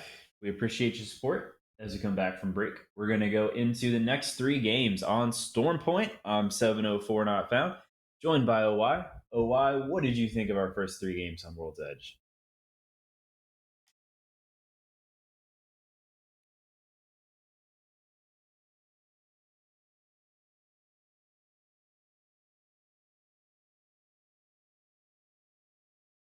Yeah, same here. So, interesting to see Blammers and Bloomers having a heck of a game. That last one. They are now sitting tied at 46 points with the Wildfires. So exciting comeback from them from the first two games. And Siwa, oh my goodness. I asked him, what did he eat for breakfast? Because he put up an insane game last game, taking 10 plus kills, and the team themselves putting up nearly 20 kills. That is insane from just one game for them, launching them straight into first place. And the Wildfires, again, we talked about consistency, and how about it? They're sitting there in second, and MMBU also playing consistently. They're still in third, Coconut Island as well. And UNCG Nerds also didn't have such a bad game last game, but game two, that win certainly catapulting them into our top five. I mean, look how close these these standings are. Like 46 for first place, and then third place is separated by 5 points, or from third to fifth. And I mean, from sixth all the way down to, give or take 11, 12, just one game would be able to get you up there. So these next three Stormpoint games are going to be very interesting, and I'm very, very excited to get right into it. Same here. Good to see that we're not having a common narrative about any one team dominating. So I really feel like it's anyone's game as we move into Storm Point. That could be subject to change. Storm Point, a little bit of a difficult map when it comes to some of our collegiate teams. A lot of different rotations. As it is a newer map, a lot of people don't have as much experience on it. So when it comes down to making rotations, making smart plays on where you're going to end up in that final ring, a lot of our teams have had to change how they play this map. And so it'll be interesting to see if the scores change because of that and if we see any one team start to dominate. But as for now, I'm super excited to not have that central narrative of one team overall. It's really good to see such high level of competitive play from all our teams across the board. Yeah, 100%. I mean, as we get into Stormpoint here, see what we're looking at. I am very interested to see if there's going to be any contest that may go down, if there's any, random aping that may happen around, as you see some teams flying towards fish farms together here. And very interesting. Let's look at Davenport coming in there. It looks like DePaul is going to have Shipfall fully to themselves. They are just going to be chilling here, waiting, vibing. Dr. Suz and RAT here at, I believe, oh man, the place of this name is just blanking in my head right now. C-Note. There is a fight against Blammers and Bloomers who landed on the opposite side of this. Tamu as well have a fight here at checkpoint. Very, very interesting. Early. And Pear's just going to drop off onto the next person. Yeah, with a triple take, that was very aggressive, and I don't know why Pear would do that. It was because Crazy was one shot. That's why. And most of these players one shot here, so Wise, only one with a little bit of health. This is not looking good for Fresno. And Tamu might get the second drop down on them, and Pear does get rezzed here, will get up. Good reset by Tamu. I mean, was a 2v2, and Fresno unable to capitalize on their, 3v2 advantage. But it also seems like Fresno is rezzing as well. As you see in your top right, looks like Blammers and Bloomers have 2 down, and it looks like they're going to be fully eliminated by RIT. And it looks like a double res did go down. Fiddle with only G7, I believe. Just hip firing, no sight, nothing on this thing. We also see Davenport fighting Tepid as well. It looks like a shipfall fight potentially. Woo! Big triple take shot by 2. Oh my goodness. Pear with the 63 onto 2 of them. And why is he going to have to somehow clutch up a 1v2 here? Gets 106 right now. Actually should be able to win this, and Fresno State is going to win this fight. It also looks like DPU Alphas at Shipball have also gone down. UTSA, I believe, had someone that was going to be fighting them at Fish Farms, but instead, nobody has gone there. Yeah, TAMU winning that fight at checkpoint. Fresno being eliminated there. Tough fight for them. It was pretty close, back and forth, but ultimately TAMU taking that win. It's interesting to see Davenport get into an early fight here, get some downs. But I don't think they've capitalized yet. We're at 17 squads left, and look at how spread out these teams are towards the edge of the map. So we've got so many teams currently running edge, and a lot of them starting to make their way down towards the south side of the map, towards fish farms. We have had so many fish farms rings on this map. Why we've talked about this, I think last week, where we have so many fights happening in the water off of either down beast or fish farms. It just seems like, and look at that, our next ring another fish farms is in ring. fish farms. Yep, I mean, you'd hope this maybe pulls up to Gill Station, but it does look like another Fish Farms ring, and 17 squads left does allow for a lot of teams to get in here as long as they don't catch each other on rotates. It looks like LeBron Kobe Jordan might actually fight. Here's UNCW ratting the crafter, but they missed every shot. So they shot too early, and UNCW it's probably going to just leave now. They had the ability to actually catch the crafter team off guard, I believe is the ones with thumbs, but that doesn't look like it went well, as you see them just retreat, get on the trident, say, hey, we're out of here.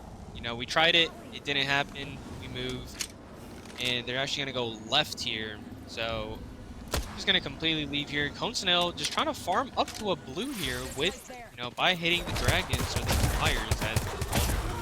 Davenport, after winning the fight against the ball, are now going to be doing the prowlers back here at Shipfall. And they're going to have a really late rotate, but they are almost a double purple and a blue makes it, very, good for them to actually fight. And since they are at Shipfall, the Fish Farms rotate isn't very far at all for them. Here's Coconut Island, a team that we've seen play Edge very hard on World's Edge, Jay. They were in ring very early. 100%. Look, they're being And run it's up on here. Yeah. Good car shots coming out there from Rain. Gonna rain on their parade, and ooh, these longbow shots here from Banana, who wow, will get the down on Kip. And that means a catwall is gonna come out as Kip's team starts to back up. Banana will take some damage, but woo! Another down with the Arc Star. Yep, Kip got res and they just re-downed him with the arc. I mean, this catwall is up, which makes it potentially easier for them to res, but they might be getting run out from behind, so Kip might be able to get back up. One brain, 0.8 aim came up all ignorant. In Coconut Island, or not Coconut Island, apologies. One brain, 0.8 aim has a team in their building in front of them. So they went from trying to grab a building to now being pushed up on in their building. UTSA as well in a building in ring. SJSU kind of chilling here at the Hill Station buildings. Here's UNCG Nerds coming in. They had a very, very late rotate for a team that lands at, good lord, yes, thank you. I literally cannot remember a name to save my life. Rev Mini is going to get taken out, so one brain, 0.8 aim, not putting up good numbers here. UTSA playing this south side here, looking for any kills here. Big game off the Crypto. I believe this might be FSU.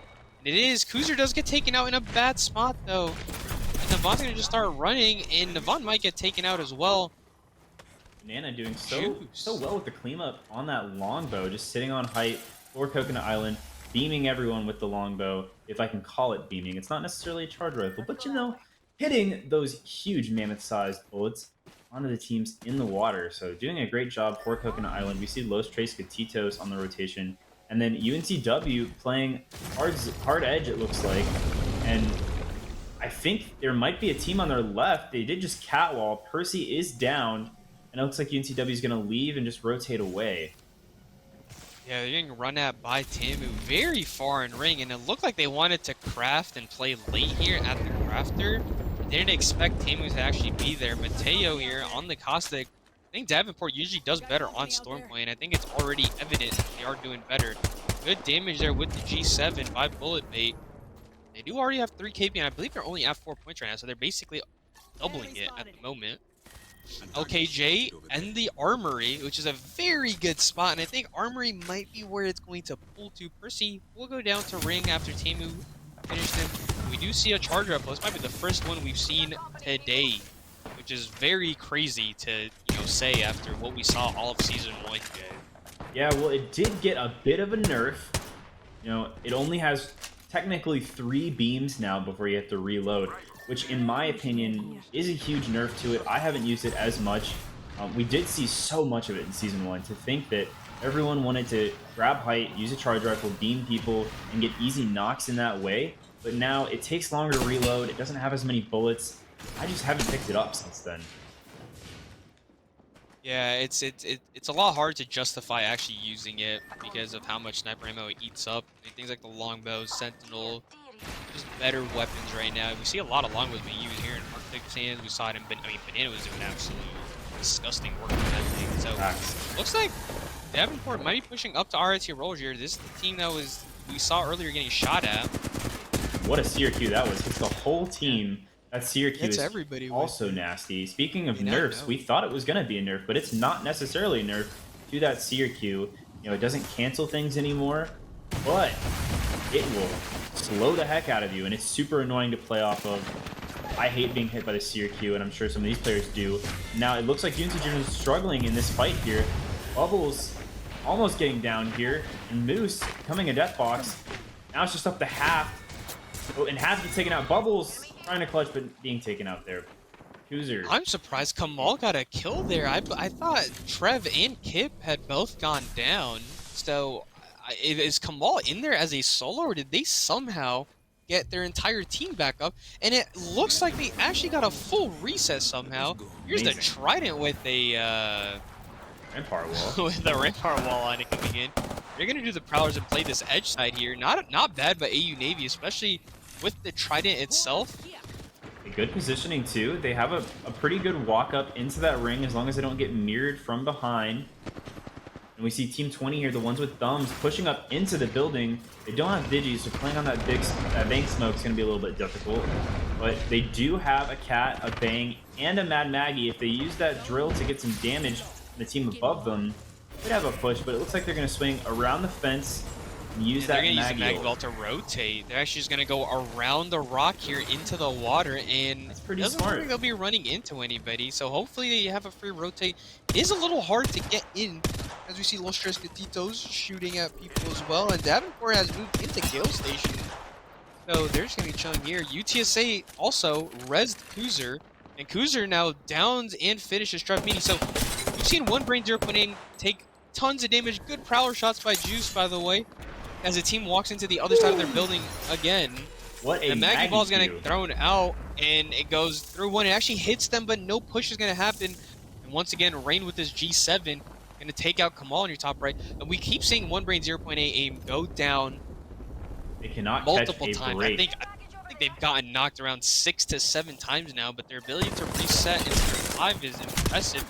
Huge 130 there by Koi, but Anzio now in a 1v2, I believe. In 1v3, Auburn Navy might be pulling out a crazy win right here. And they are going to down 2 of UCSC, so I told you, Storm Point's a completely different map. All the teams that did well in World's Edge may not be doing as well on Storm Point. And the Storm Point strong teams might, start their comeback here. And I'm surprised to see a lot of these teams around Gale Station. Every building in Gale Station now has a team, so instead of seeing 10 to 11 teams chilling around the fish farms area, we're seeing it split 5-6. And Juice tries to predict with the drill, but the person rezzing is on the stairs actually. And Los Tres Gatitos have actually left the building and have gone into the nut here, and this is going to be quite the rotate. LKJ as well at the armory. This is going to be in for another ring, but it's going to be a pretty rough rotate after this, because it looks like it's going to be pulling back towards where UTSA is. So, I mean, quite interesting to see, or not UTSA, apologies. It's going to go into the building where I think that Loba ult is, but nobody's in that building anymore. So there's still an open building there. Here's the one with thumbs shooting. And I mean, this is going to be absolutely insanity at Gale Station, Jay. Yeah, speaking of which, we have so many teams at Gale Station right now. 5 different teams, some of them playing off in the water. And with that bang ult coming down and the slide by Kael'Das, excuse me, I'm not sure how to say that, with the Nemesis, it is going to be down on Mateo, and Mateo's going to go out. And then the cat wall comes up as they take shots on this rock. And we see Team 19, RI Trollers or RIT Rollers, however you want to say it, moving up towards the top of the hill. They're hoping that they can catch some of the teams from behind at Fish Farms on height.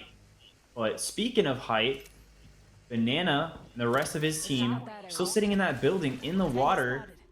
And not many other teams have rotated out of their buildings at Fish Farms because the water is such a dangerous place to play right now. Everyone has their sights set on every other team in the vicinity. Team 16 going on. That's Davenport finally being taken out by DeLine. And yeah, it looks like the Rollers are going to hold this height and try to get the best look at everyone in the area. There was a team right beside them, but I'm surprised McGill decided to back off here. And Tamu, a historical team that gets in the ring pretty early, is very far. Huge longbow shots. Arctip doesn't miss a single one. Actually gets instantly taken down, and they're going to start sliding to the right on this.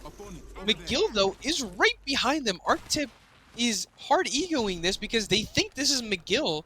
And McGill, I don't know if they're going to turn to fight this or not, but Reed puts himself in a very bad spot. Reed in the open gets slowed by the Syracuse. And now RIT Rollers in a pretty rough spot as well. Reed gets finished by Fiddle, so a big turnaround by Tamu, and they went from winning that fight to now losing it by a lot. Yeah, it's tough that they lost Reed there. I love those shots from Arctip on the longbow, and now they're going to lose Dr. Seuss as well. Hopefully, Arctip can turn this around with just the longbow aimed at that full team of 3. This is not looking good for RIT. They're starting to lose this hard. He's trying to do what he can. Oh my goodness! Actually getting taken out by the longbow again here. And they're not in ring, I believe, so Arctip can look to continue shooting at these. He's going to pop a bat. I'd say keep looking for shots here if you can. Another 55, another 55. And he's going to start the res now, and they're going to have to walk up here. So if he can get Doctor up, and if he can turn and fight this, Arctip is doing insane amounts of damage right now. Some of the best And another longbow 87 action. heady. Oh my god. Arctip is going absolutely nuts. He does get slowed. And Arc comes out, but the Arc doesn't do much here. A cell going to be popped. And let's see, he's going to look for a heady on this little rock here. Misses that first one, and it looks like they're actually going to start swinging. Tamu's going to start swinging on this left side here. You want to make sure that he doesn't get looked at from this rock right here. Arctip now looking down. And you see in your top right, Rain fighting Albert Navy, but Arctip is now getting looked at from their far left, and I believe that's McGill finally coming to shoot at people. And a Seer ult is going to get down, or get thrown down. Another stun comes out. Fiddle now with the, Prowler just going to go absolutely disgusting. So a lot of those meds were burned, but unfortunately for them, they are finally taken out. But impressive stuff by Arctip regardless. And look at this angle by Rain. Oh my god. Double tap G7 going absolutely mental there. And Banana has 1500 himself with the longbow. And look at these angles that Coconut Island has over here. This is just impressive stuff. Why, this has certainly turned into a mid to long range fight here. The longbow G7 comp really coming out insane here. And look at this, still getting angles on them. Coconut Island has full red and has been able to hold this building the whole time with their long to mid range shots, even hitting them right there. The longbow truly carrying Octane Collegiate in Game 4 today. Yeah, absolute. Fantastic showing, honestly, of people being able to snipe from far distances and the shots that people have been hitting. Cruiser, in a little bit of a bad spot, is going to jump down now, going to pop with that. So UTSA at triple reds as well, I believe, getting Cruiser back up. Juice had gotten knocked multiple times as well. I thought they were going to get taken out, but they're still good here. And Tamu two of them took the evac tower, and I think actually got stuck behind because the evac tower was broken. As we see a big fight between MMBU and UNH, not apology, not UHH, it's LKJ, and Deline is gonna get all 3 kills. And actually, yep, he did get left behind, and actually gonna get fully finished. Tamu now trying to play underneath here. Middle and pair traversing the sides of the building, playing around the outsides, trying their best to survive here. And they're just getting looked at from every single direction. And this is what's tough about playing Edge in a game like this. Is once you start to move up to these buildings where everybody's already been sitting, and has been sitting for a long, long time, you're the team that gets looked at. And speaking of which, we've got Coconut Island aiming that longbow again at these teams on the edge of the ring. Yeah, and I mean, down to 7 squads left. Honestly, I thought that we would be having more teams right now. And I want to give a big shout out to OneBrain 0.8 because they have all 3 members still alive. And I'm very curious to go watch what happens, or the the standings session that happens in this game. Because the amount of times they have gone down and reset, I mean, they probably are farming the revive XP. I mean, it's going absolutely crazy for them.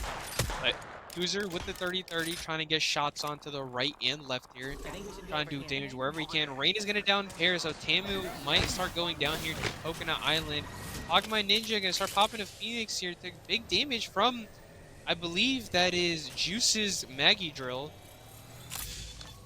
And UTSA is in the best spot. It did pull all the way back to them, and they're playing at the very back here. So this is going to be a rough rotate. Everybody has to go out into the water to UTSA. Pair is going to get taken down once again. So Coconut Island, Team 14 doing big damage. Fiddle now just trying to survive here. Reloads the Prowler, going to start popping a bat right now. And are they going to finish him off? Pair is going to get timed out now. Big damage with the Nemesis, though. Fiddle might be able to grief a few people's games. LKJ with the cowbell has rotated all the way over. UTSA didn't do anything. But Deline gets put up into the air. Sloth and Ina, they are going to get inside right here. With the crack onto the horizon. Ina's going to go back out, though. They're going to play underneath to the left here. Just kidding. Not for long, because UTSA playing their space very well. Sloth going to down Hogmai Ninja, though. Kuzu going to down Ina. Sloth going to down Fujigos as well. 30 dip down the line, and it looks like it's a 1v1, but lots of nade stacks are coming out from UTSA. Kuzer, however, takes a lot of damage. So, an absolute mess right now. And all 6 teams are still alive, Jay. And look at this ring. How is every team alive? It's crazy, and UTSA still having that advantage of the ring. They pushed up, but Coconut Island managed to escape that building without taking too much damage. And now they've got this spot below, but UTSA being taken out, LeBron Covey Jordan being taken out, excuse me. And now UTSA losing Kuzer. Vaughn, good damage. 99 gets another one. It's just down to 3 teams left. Vaughn going to queue up into the air. Horizon ult, fly backwards, but they're following him in the Horizon queue. And there's no way he's going to be able to live, and he is going to get taken down. And look at who it is. The team that was able to reset a bunch of times is now fighting Coconut Island. Oh my god, no, I'm lying. It's actually, yeah, it's Fiddle Dude. It's not Coconut Island at all. It's OneBrain 0.8, and somehow Tamu have gone from being abused by a longbow to trying their best to survive under Coconut Island to somehow Fiddle has solo rotated in behind all of these teams and now is in a 1v3 situation. An absolute miracle would have to happen for him to win, but the fact that he got the 2 is great anyways. And it is going to be Coconut Island that wins the game. Apologies, I was getting absolutely lost between the kill feed and who I was seeing on my screen. Coconut Island, they were in at the very beginning of the game. We saw them come into ring in ring 1, Jay. And they've been sitting there for the entirety of the game. And, I mean, it just makes sense that, they deserve to win that game for the ring call they had. That Coconut Island sitting in the water. How about that? Really fitting name there, as they hold fish farms with the coconuts and the fish. And oh my gosh, Banana doing excellent work with that longbow, and the rest of the team too, just controlling what that looks like in that final ring for all these teams on the sides of them holding those other buildings. They're getting shots after shots, picking up damage, getting their shields to reds, and then really just controlling that final rotation, as a lot of these teams who didn't have quite as good footing just getting lost in that mess in that final ring. Yeah, absolute insanity. Honestly, extremely impressed by how the teams play that. And I mean, it was very interesting to see, like five different teams go to Gale Station. Some teams are chilling at Launchpad. A lot of weird rotations, but a lot of interesting ones as well because it made for an interesting game. You saw what RT rollers. I mean, Arctic didn't look on a roller when he was doing the absolute nasty long range Certainly. shot. So I mean, hey, I'm impressed, and that's just the start of Storm Point. I mean, hopefully we don't get another Fish Farms ring, but Storm Point only brings entertainment as a lot of these teams should be close in points once again. Heck yeah. And we will be entertained more from the rest of these Storm Point games when we come back for game 5 and 6 after this.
And welcome back again. We're going to go to game 5 on Storm Point now.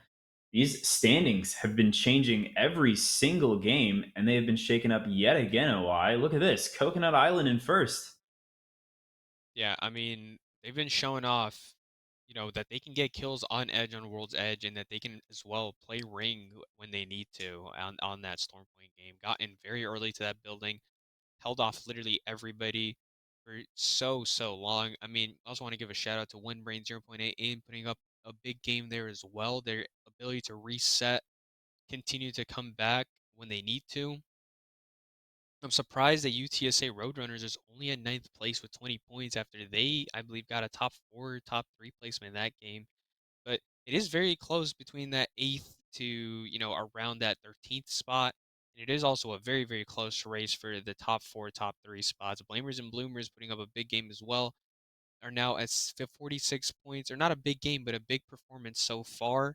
UCSC Wildfires at 49. So very close across the top, and it's ever changing, honestly. And I mean, even you see at the lower part of the standings, the three-way tie for 15th place, only 1 point behind 14th, 2 points behind 13th. So very close across the entire thing, and every single point matters because only the top 20 out of the 30 teams that are playing in summer league will make the finals. So a lot of these lower teams, if they want to get a chance, anything can happen in match point. So if you can get into that top 20 and get into finals, you just gotta, that's your entire goal. So every single game here matters. Every point, every kill, every placement matters a ton right now. Yeah, we always talk about it. I mean, it's not about getting consistent wins, it's about getting consistent points on the boards, adding up your kills, adding up your rotational points so that even if you don't win every single game, if you're placing top 5, if you're getting anywhere above 3 kills a game, yeah, your team's going to the finals. So hopefully some of these teams can come back. It's interesting to see McGill University drop out of the top 10 after the game 1 where they were playing so good to get into the final 3 standings, and now they're not sitting in the top 10 anymore. So hopefully they can change that here on Storm Point. But yeah, We it's see a just mill crazy to see the shakeup. contest. Oh man, we see a mill and a shipfall contest. It looks like Auburn and Blamers and Bloomers are going to be fighting for mill here, and it looks like Blamers and Bloomers have lost middle.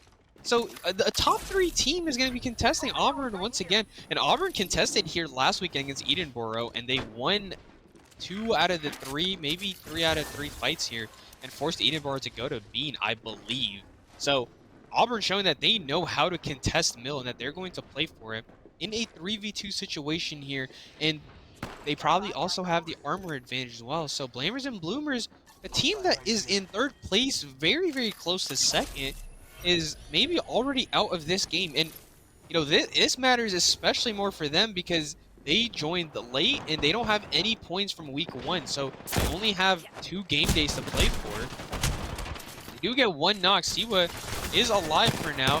Gonna queue up, but I mean, he's 1 shot and he is going to go down. So Auburn Navy is gonna win that, and I mean, every single point here matters. And I really thought that they would not be trying to play for that, but we move into the shipfall contest. Davenport with a purple, white, white with the wingman in Mateo's hands. You see a blue there.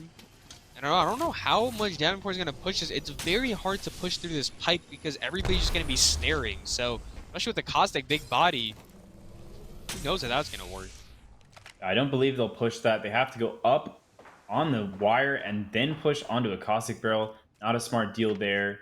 You see Jay-Z Striker with the Sentinel aimed at them. This is looking like Davenport can hold this for a good hot minute and not take a lot of damage. So I think we'll see them either rotate out of here and go towards Antenna, or they could drop on them, but it's looking like Team 9, DPU Alphas is actually just going to leave that. So, but yeah, So, interesting shakeups there as Blamers and Bloomers taken out in the first few seconds. I mean, look at the comp here. Ballistic Cat Seer. Looks like they are going to be fighting for, or they're just going to be fighting in general because Ballistic is a fighting comp 100%. And I mean, on the roller, it kind of makes sense. You pop Ballistic ult and you have a 99 or a Nemesis and you just reload super fast, get shots out. And if you're confident as a roller player, damage you can put out with Ballistic ult is absolutely insane. So DPU went back to loot the backside buildings and have come back to fight this. Davenport thought DPU had fully left and rotated out, but it doesn't look like that's the case. Chi-Town, Max, Tepid, and Silver chilling up top, running up top, and they're probably going to look to try to look down onto them as we move over to MMBU, who are chilling at wall. Doesn't look like a wall contest is happening this time around, which is a very common contest that you see. A wall contest is one of the more common ones we've seen, at least throughout Octane, and I believe in ALGS too, so Certainly. quite interesting there. And it doesn't look like any other contests are really going to be happening as we expected here. DPU still shooting at Davenport, but Davenport gone all the way back, being ulted the outside, and they're probably going to continue to run, but bit of an interesting fight here. I mean, they're putting both teams in bad spots. You hope a Gale Station team doesn't come in to, you know, 50 it, but who knows what happens here. I don't know if I just saw a trident in the background, but that would be, oh, there is a trident Yep. there, and that just looks like they're just going to leave across. That's Coconut Island. Now, I thought they were going to stop and look to fight this, but they're just going to leave. So we're going to see a very elongated and slow fight here between Davenport and DePaul. Here comes the Sentinel shots. That is interesting to see them running Ballistic. Ballistic not picked heavily, and huge 126 from the Sentinel from Daisy Striker. But as I was saying, Ballistic not picked hugely in competitive Apex right now. At ALGS, we haven't seen too many Ballistics. And these huge Sentinel shots coming out from Jay-Z's Striker on the head glitch. This is interesting. You would think that they would stop peaking that after the two breaks there. Yeah, and look at Bulbay just trying to think of, like, where are we going to go and how are we going to fight this? Striker goes into the Crypto ult, wants to go see where people are at. Caustic Trap's going to come out onto the crafter. He's actually going to start crafting. And it looks like DePaul might have left here. JD Striker not seeing anybody around. Either they've pulled the biggest bamboozle and are about to push in already, or they have completely left. As we move on to Auburn, they have come into Barometer, and this is a good spot in ring. And it looks like they want to grab a building here, but here's Tamu. Or not Tamu. Here's Lustrous Gatitos. Tamu is right beside Auburn, so Auburn might be fighting Tamu here in a second. We'll see if that actually happens. As we see, One Brain 0.8 aim gets taken out there by Papa Midget single-handedly, getting MMBU more kills. So, MMBU, they were in 4th place. You know, they should pass up the 3rd place team because they had died off drop to Auburn Navy. So, Glamours and bloomers. yeah, as a lot of these placements getting switched up consistently. Yeah, especially seeing that early contest. Oh, yeah, Tamu coming up now, but interesting early contest there for UCG Nerds being taken out by One Brain 0.8 aim, which then leaves it open for the third party from MMBU, which means that One Brain 0.8 aim is also going to drop in the standings. So a big shakeup in the top 10. Beastie Boy with a Kraber. Oh man, putting a big damage there. And Davenport actually getting pushed by FSU, I believe this is, or UTSA.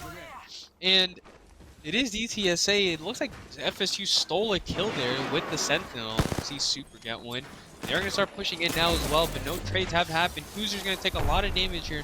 There are a ton of swaps outside. Juice with the Prowler. It's a good hip fire. There's multiple players from FSU down here. Look at that hip fire with the Prowler onto the white armor. I mean, this is just nasty. Prowler hip fire is going absolutely disgusting. They got to push through.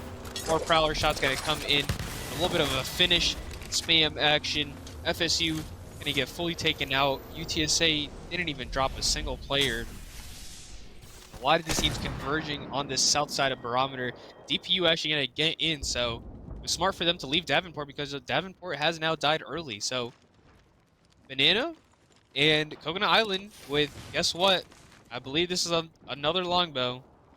117 bullets chilling on the bottom side. Unfortunately, the top is taken by Los Tres Gatitos, and they're going to be looking down with snipers as well. So I wonder, you know, Coconut Island, they have longbows and stuff. Are they going to try to fight for up top, or are they just going to be content with sitting down here and just holding it all out? We'll see what happens, but a lot of teams have died early. Only 14 squads remain, Jay. Yeah, it's going to be tough for Coconut Island. 2 blues and a white, and Banana does get cracked there, so I'm not sure that they want to push up to that top until they can find some shields, or if they see someone on the rotation outside Barometer that they can take shields from. But on top, UNCW's got 2 purples and a blue. So yeah, not looking great for a push from them. And huge crack there with the 90 from RP the King with the charge rifle. And there we see the charge rifle. So we're starting to see it, and definitely from these teams that have height, such as Los Tres Gatitos. And these other teams around them, though, looking back up at them. So RP the King not getting too many free shots off. It's 100% the best spot to, you know, actually charge rifle from. I mean, this suit, extreme height, able to look down on anybody and everybody. And I'm curious to see where this ring goes. It could pull back to where the ones with thumbs are. Could pull to the like to the bridge right beside them. It could pull to the building where Los Tres Gatitos are on top, and uh oh man, Coconut Island is on the bottom as we see here. It could also pull to the north here a little bit, and we've seen a lot of barometer counter pulls to where Auburn is playing. I mean, it could also pull to the little island where in front of Fresno State, where they're at the net. So barometer rings are always interesting. I mean, I believe it's going to pull back towards the bridge here around these buildings, somewhere where LeBron, Kobe, Jordan, Los Tres Gatitos, around this area right here that we're looking at. But who knows what happens, as a lot of these teams, you know, might be surprised by a counter pull, and we might see a ton of fights that you don't normally expect to see. As UTSA is rotating in from the hill, and more charge rifles from a lot of teams here. Juice charge, another team has a charge as well. Navon is still in ring. I think no So matter LKJ what, the top of barometer is going to turn into a central point for a lot of these fights as teams start to rotate through there. You see Arctic start to walk up with his team. And UTSA and Team 3 here, Los Tres Gatitos, sitting on top of barometer. They're going to need to move eventually, but until then, they can just sit up here and farm, again, with that charge rifle. But they're not the only ones with the charge rifle, as we see the team on the hill with the charge rifle as well, getting looks back at them. And here is McGill University. So hopefully McGill can make it into that top 10. Like we said, you know, game 1, they had a pretty good game. And then since then, they've just not put up the numbers that we were expecting them to. And Chi-Town doing a little dance action there. A DPU holding this hill here. They're going to be able to get a pretty good look back at barometer. And that would have been bad. Click hit that. I thought Click hit that. I was bad to be. Oh boy, that's not good. Papa Midget looking down at the spiders.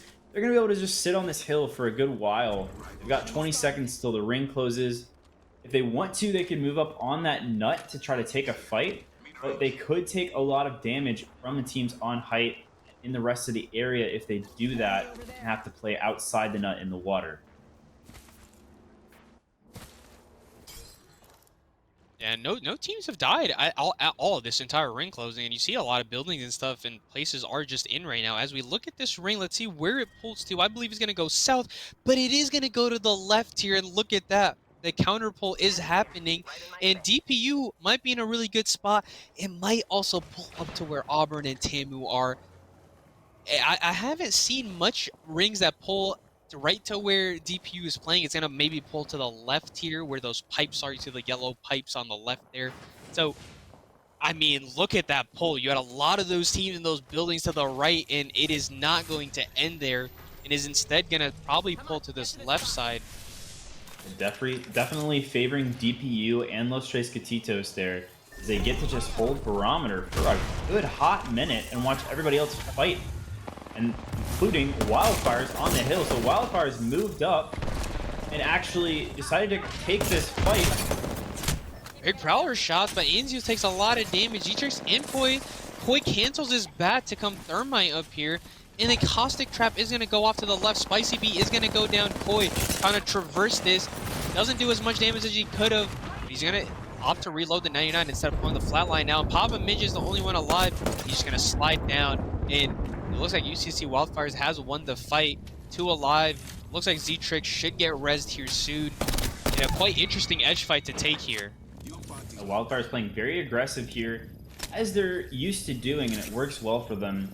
I think Wildfires is really good at playing World's Edge because they know their rotations. It's a smaller map. They can run from fight to fight. On World's Edge, though, or on Storm Point, though, it's a little bit tougher to go fight to fight to fight, as it's such a big, massive map. And interesting to see them come up on that hill and not get third party because they just have free real estate to take that fight. Coconut Island's still sitting here.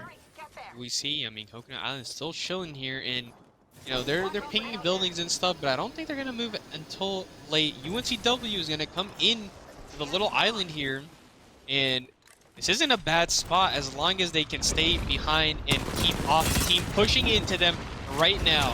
Fresno State I mean, both teams were going to come in at the exact same time. I had a feeling as soon as they saw them. But Fiddle instead is going to get the kill with a Nemesis, so they're looking out from this left building here. YZ trying to see what he can do with the Eva 301. He has a double tap on this Eva, getting damage onto him. Slasher is now going to go down, and a Horizon ult is going to come out. And what do you call it? Fresno State needs to make sure that they don't get shot at from the buildings on the left. And yep, they are getting shot at. Look at Azure taking damage, and they have to play it a little safe, play behind these, you know, bamboo sticks, trees. Yeah, hopefully they don't get bamboozled. Yeah, for sure. And look at this. DPU Alphas now have teams coming up, and they're going to let their height be taken. They're going to continue to hold the bottom part of this building. And a lot of fighting happening here. Top right, UCSC is fighting MMBU right now. So team 10, I believe, is now fighting. Yup, Papa Midget getting a lot of kills on this edge right here. He's trying to get in. Looks to the right, has a team on his right. He's going to smoke it off, go to the left here. Going to grab a swap potentially, gets a purple swap. Going to move back right, get a hip fire. But Fresno State is going to finish it off. And it looks like Fresno State should be good here. It has a Kraber as well. And it is going to counter pull back to where LKJ and Los Tres Gatitos and them are. UTSA believed it went to the left and it didn't. But here comes UCSC in a 1v1, I believe. And Koi's going to opt to leave. It might actually have been a 1v2. I'm not sure until we see Fresno State's POV. But UCC have lost 2 members now. And this bridge is a very good spot. Koi is here as a solo. I almost think Koi should have taken that. It's got full red. He's got a ton of ammo to work with. And he could have gone for the red. But now he's going to fight on bridge, and he gets the down on Percy. Koi might be able to turn this around if he can get a res on his teammates. Big damage. Is Koi about to just 1v3 right here? Might be a 1v2 and is in the open. He doesn't hit the last shot. Ooh. That man is one shot, misses out on the kill, and Slasher is going to get downed by the Kraber, and UNCW is going to get fully taken out. McGill with a very late rotate here on the left. It looks like UTSA is going to try to res as well out here. And they're the team that took height on top of DPU Alphas, and they thought Ring was going to pull back to here, but it didn't. RIT Rollers on this height here have down Fujigo. McGill fighting on this left side. Valkyrie's taking big damage there. And RIT have lots of space to play with. Lots of damage to deal. And a full wipe is going to come out. Kuzer has gotten rezzed as well. And the ones with thumbs now pushing into LKJ. G7 shots coming out. We haven't Prowler, seen everything being reloaded. Too much from LeBron Kobe Jordan today. So look at LeBron Kobe Jordan can play aggressively here as we're used to seeing them do. As soon as this ring pushes in on them, I think we're going to see a lot of teams running from the zone, and there it is. We've got a few teams running up. They're going to take zip now, and this is where a lot of contests are going to take place. You look at that map. That's a crazy map. The entire edge of map is where every team is. Arcstar's coming out from on top on Fiddle. They're going to climb up onto them instead. And Fiddle's going to take a lot of damage. And he might die to Ring. Axie's going to climb up. And Axie barely gets out. RE45 is going to down too. And Fiddle is the last one alive. Fiddle's going to start batting here. And he's in a 1v1 situation. I don't know where the AU Navy players are. And that guy's literally one shot. Fiddle is going to get the full clear here. Oh, man. Auburn Navy, they should have won that. Big nade comes out. Barely misses the Seer. Seer ult is going to get taken out, though. And Banana with the longbow doing damage. And the LKJ fight is happening. Team 4, LeBron Kobe Jordan, hard fight. And Azure is going to down Fiddle with the Kraber. So Fresno State pulling out big damage as well. Ina gonna block this off, and they're gonna play for a res potentially. Ina gonna start holding off height. This is chaos. A lot of these teams that were playing on the edge because they thought the ring was gonna pull to the west. Unfortunately, that ring pull went east, and now they're stuck in chaos as they all collide together in the ring, including the ones with thumbs out here on the bottom of Barometer, who now are gonna experience at least 3 or 4 teams running their way. And look at how many teams are down there in the south on the edge of the ring. Yeah, 9 squads remaining. I mean, once this ring starts closing, a lot of these teams are gonna die, but Los Tres Gatitos might be in up top, low key. They would have to be looking down and be in a very vulnerable spot, but they might be in. And Fresno State here trying to take out Koi and get UCSC out of the picture, but they have not been able to. I think they now know that there's only one player there, and they do have an open walk-in, though it is, it's an open walk-in because when they do walk in, it's going to be very open space there. And Arcs are coming out here. Reed is going to get hit. They're going to break the horizon. They need to make sure they don't get Syracuse. And a catwall instead is going to come out, and they're going to drop down low. So this is not a bad play whatsoever here, as long as they can get to the south side here. Coconut Island was the team to push them out. They're going to start healing over here. Big volt damage, 102 comes out from Banana. Rain is going to get shot at. Fresno State going to fully get taken out now, as Los Tres Gatitos doing big damage, and Tamu now pulling up from the right side here. The nade is going to take out Coconut Island. 2 knocked here, and Tamu in a very, very good spot. Doing big damage here, and RP the Kings gonna get taken out. Los Tres Gatitos jumped off behind when they were in. I'm very surprised that they jumped off there, and Los Tres Gatitos have gotten. You see where that res beacon is, Jay, and it is in up top there. And hey, they jumped off, and well, they died for it. You see Team 20 now. Ones with thumbs pushing into LKJ here. And they want to finish this off where they can.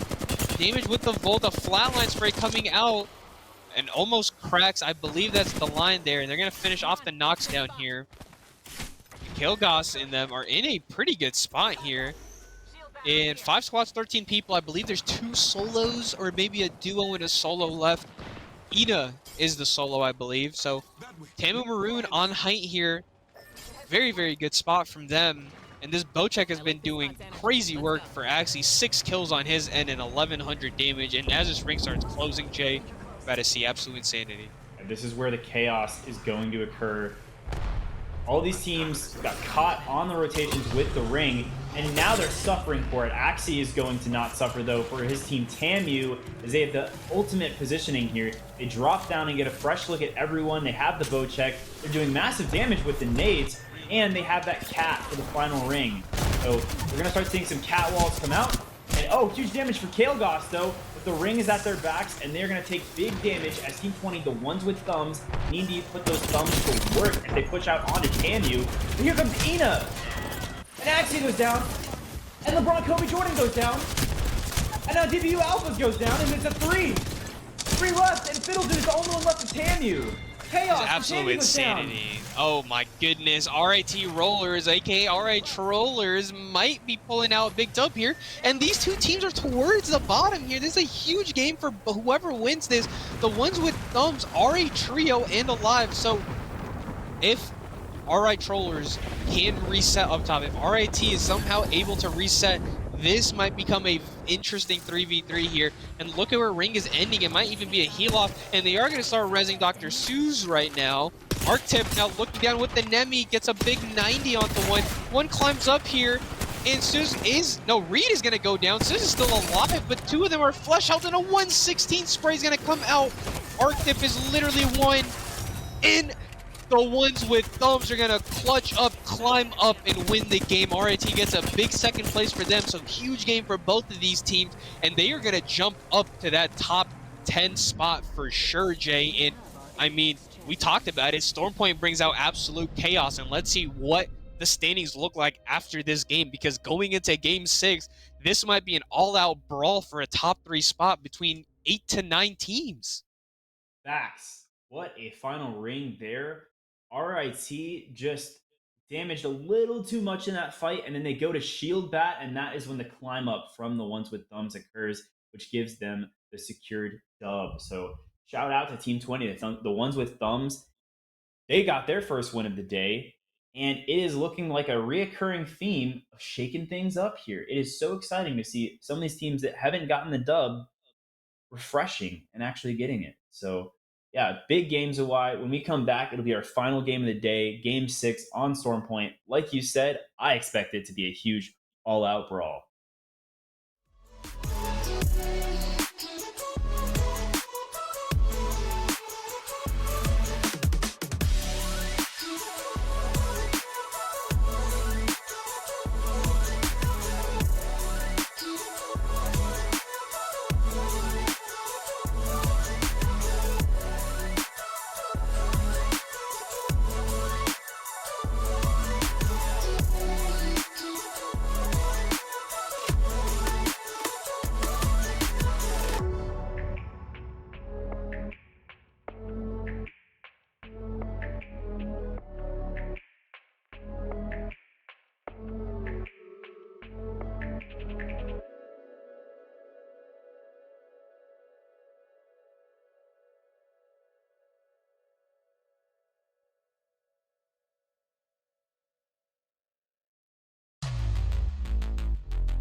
I mean, And welcome back to Octane Collegiate.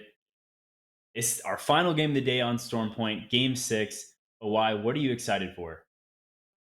honestly, everything. I mean, game 6 is going to go absolutely crazy, let's be honest. Like, every single score is close. Like, every single team has been performing well in my eyes. No teams have been, like, hard trolling or anything. Seen a lot of early rotates. I mean, that barometer zone was absolutely crazy as, like, look at what we have right now. Coconut Island at a 1-point lead. 1 point is all it takes. TAMU having an incredible game. That last game, just not quite finishing it out in the final 5 squads. But man, Coconut, it is so contested. Coconut, TAMU, and Wildfires within 5 points to win it. And MMBU still holding on as well. And Blammers and Bloomers too at a 1 point difference between fourth and fifth. It's so hotly contested right now. Wise, what do you think we're about to see? Honestly, I'm expecting a Blammer and Bloomers masterclass. Hopefully, they are able to win the contest or they go to Bean instead of contesting Mill again because I'd be very interested to see how they perform. They've been performing really well when they are alive. It's just unfortunate that I think they've lost the last 2 games with barely getting any points because of the contest. So, they were at basically that number 1, number 2 spot for most of this most of the game 3, game 4, most of the series basically. And they've still been sitting around that spot. It shows how much the points they gathered early on mattered, even though they haven't been gaining much positive points recently. So I'm hoping for a Team 5 masterclass, but if I'm being honest, anything can really happen. I have no expectations. Like, a team might just randomly contest here, and we might see everything, go down the hill. Every prediction that you might have, every I think expectation. that's a good So spot to land. any team can still go absolutely nuts. The top 10 is still wide open for Let's any touch down team here. from the bottom. If the last place team right now wins the game with a decent amount of KP, they can jump all the way to 8th place. Big So facts. there's no spot that's confirmed at the moment. Yeah, and as you said just a moment ago to Mia Wise, and let's get a comment in chat if you think this is cringe. No offense to Wise, but no capper, no rapper. Quote a Wise on that one. I say we Yeah, do absolutely that. fantastic. Well, if in my personal opinion, as look at this, Tamu, who are 1 point away, are contesting at checkpoint. I think. And no, I was lying. UNCW is actually going to fly over. Okay, so they're good. Fresno State as well, who were contesting them initially, have now gone to Jurassic. As we see FSU land at Shipfall, which means that there's 3 different teams here, I believe. DPU Alphas, Davenport, and FSU are now here. So 3 teams at Shipfall is kind of insane to see. Yeah, we almost But never see that on the southern part of the map here. yeah, nobody really ever lands at the southern part of the map like that. So maybe DPU went somewhere else, but I do think they're around this area. No, you're right. I'm right. DPU actually went to Antenna here. So it looks like Shipfall is only 2 teams instead. So good thing that DePaul left, or else it would have been quite the interesting thing. But we are seeing the mill contest happen again, and this time Blamers and Bloomers are up. So Team 5 is actually winning their contest right now, but as you see here, DPU Alphas as well getting shot at antennas. And I believe this is SJS right here. And the Shipfall contest as well. It looks like FSU might be winning it as Superbad gets the first knock onto Bullet Bait. And it looks like every contest has stalled out a little. Teams aren't, instantly aping. That mill contest looks very interesting to me. And look at who has rotated in extremely fast to that. And looks like Evo shield here. One Level Brain 2. 0.8 aim is up here. And I'm very confused as where Auburn has gone to because they lost 1 member. Did Auburn just leave, or is This Auburn still direction here? calls to me. It seems like 4 maybe or just 2 different ran. teams are down here. They want to hold on to their points as much as possible. I think they're now down at the beach at those buildings. Here. I have literally no idea where they at. They might have actually just fully died, honestly. I have no clue. But Chef, Flamers and Bloomers taking lots of damage. Should be a knock here, but the tracking not doing Foolin justice. Chef taking even more damage. They need to help this man out. Foolin now going to look at the Seer, gets 30, or around 40 damage. Gets a 60 there. Yeah, Gonna so slide into the AU left here. Just get slowed. AU is dead. They have been eliminated. And now Siwa picking up some downs. And oh my goodness, what did I tell you? Blamers and Bloomers win the contest the first time, and it looks like they won 2 contests. So, Let's go that big way. win for them. And this is a center storm point ring. So, very good spot here for Slasher. And then big shots with the G7, but somehow the knock does not come through. Cone Snail is going to throw up a cat wall. That's not the best cat wall. It doesn't really block anything. Slasher and them are still in here, and this is LKJ who are going to be fighting this. They're pushing into UNCW. A slide coming in. Sloth is taking a lot of damage here, and one knock comes out. Will the second come out? Ina gets a punch out there. But Deline and Ina are both one-shots. Ina does get the white swap here, and it's just up to Percy here left. Percy does get slowed. He's going to look to the left and the right here. Going to swing it to the left here. Going to keep looking. The line did get a bat off. Now he's going to start swinging up, and Ina is going to lock up the door, and he's going to lock up the back one probably, and now he's going to start rezzing. And yep, the res is going to come out. Fantastic. Oh, there's a window angle though, and Deline almost gets knocked. A swap though. Ina grabs the swap. If Deline can get down, this is actually a different team. RIT Rollers are the team that's over here. So UNCW, I think, might have just gone out. I didn't see Percy get finished. Sloth gets re-knocked.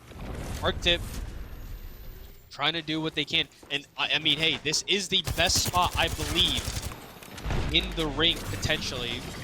So, them pushing this makes sense. The line is going to get taken out now. And LKJ went from potentially having a top 6 spot to now being down to a solo member.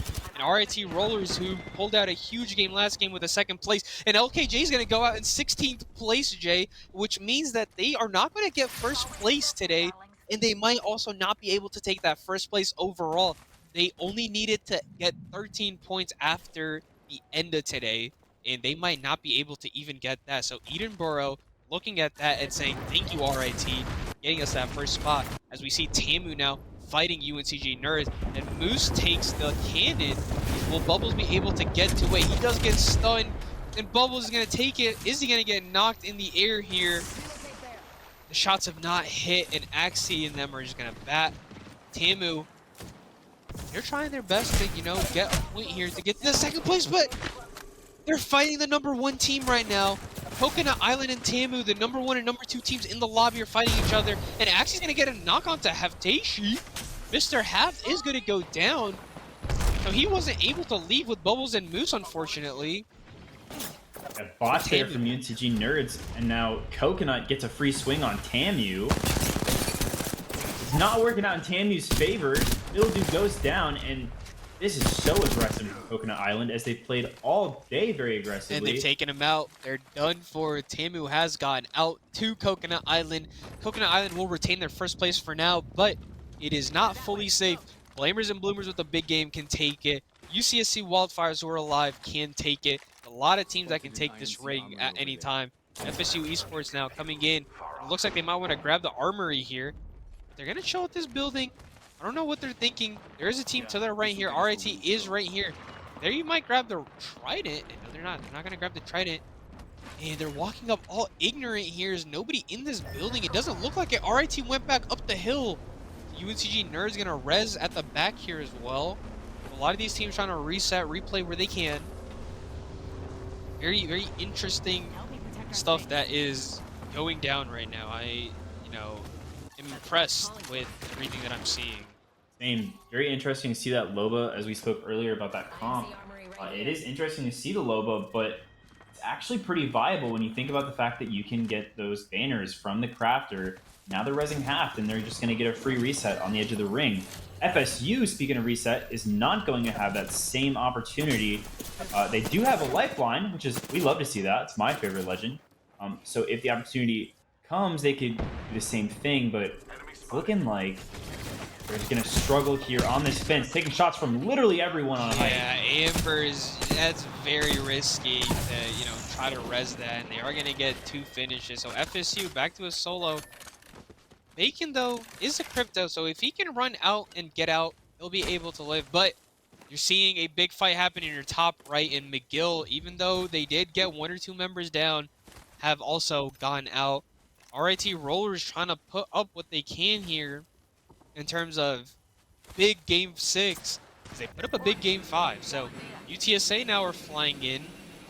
And why I don't want to Where call they it gonna- early, but MMBU picking up more kills there from McGill University. So MMBU is climbing the standings very, very quickly. I think they were sitting in our top 3 or top 4 just a minute ago in game 5, and now they possibly could be looking at a win here.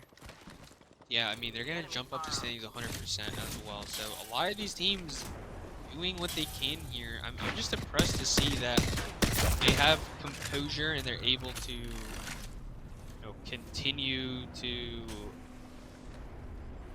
What's the word I'm looking for here?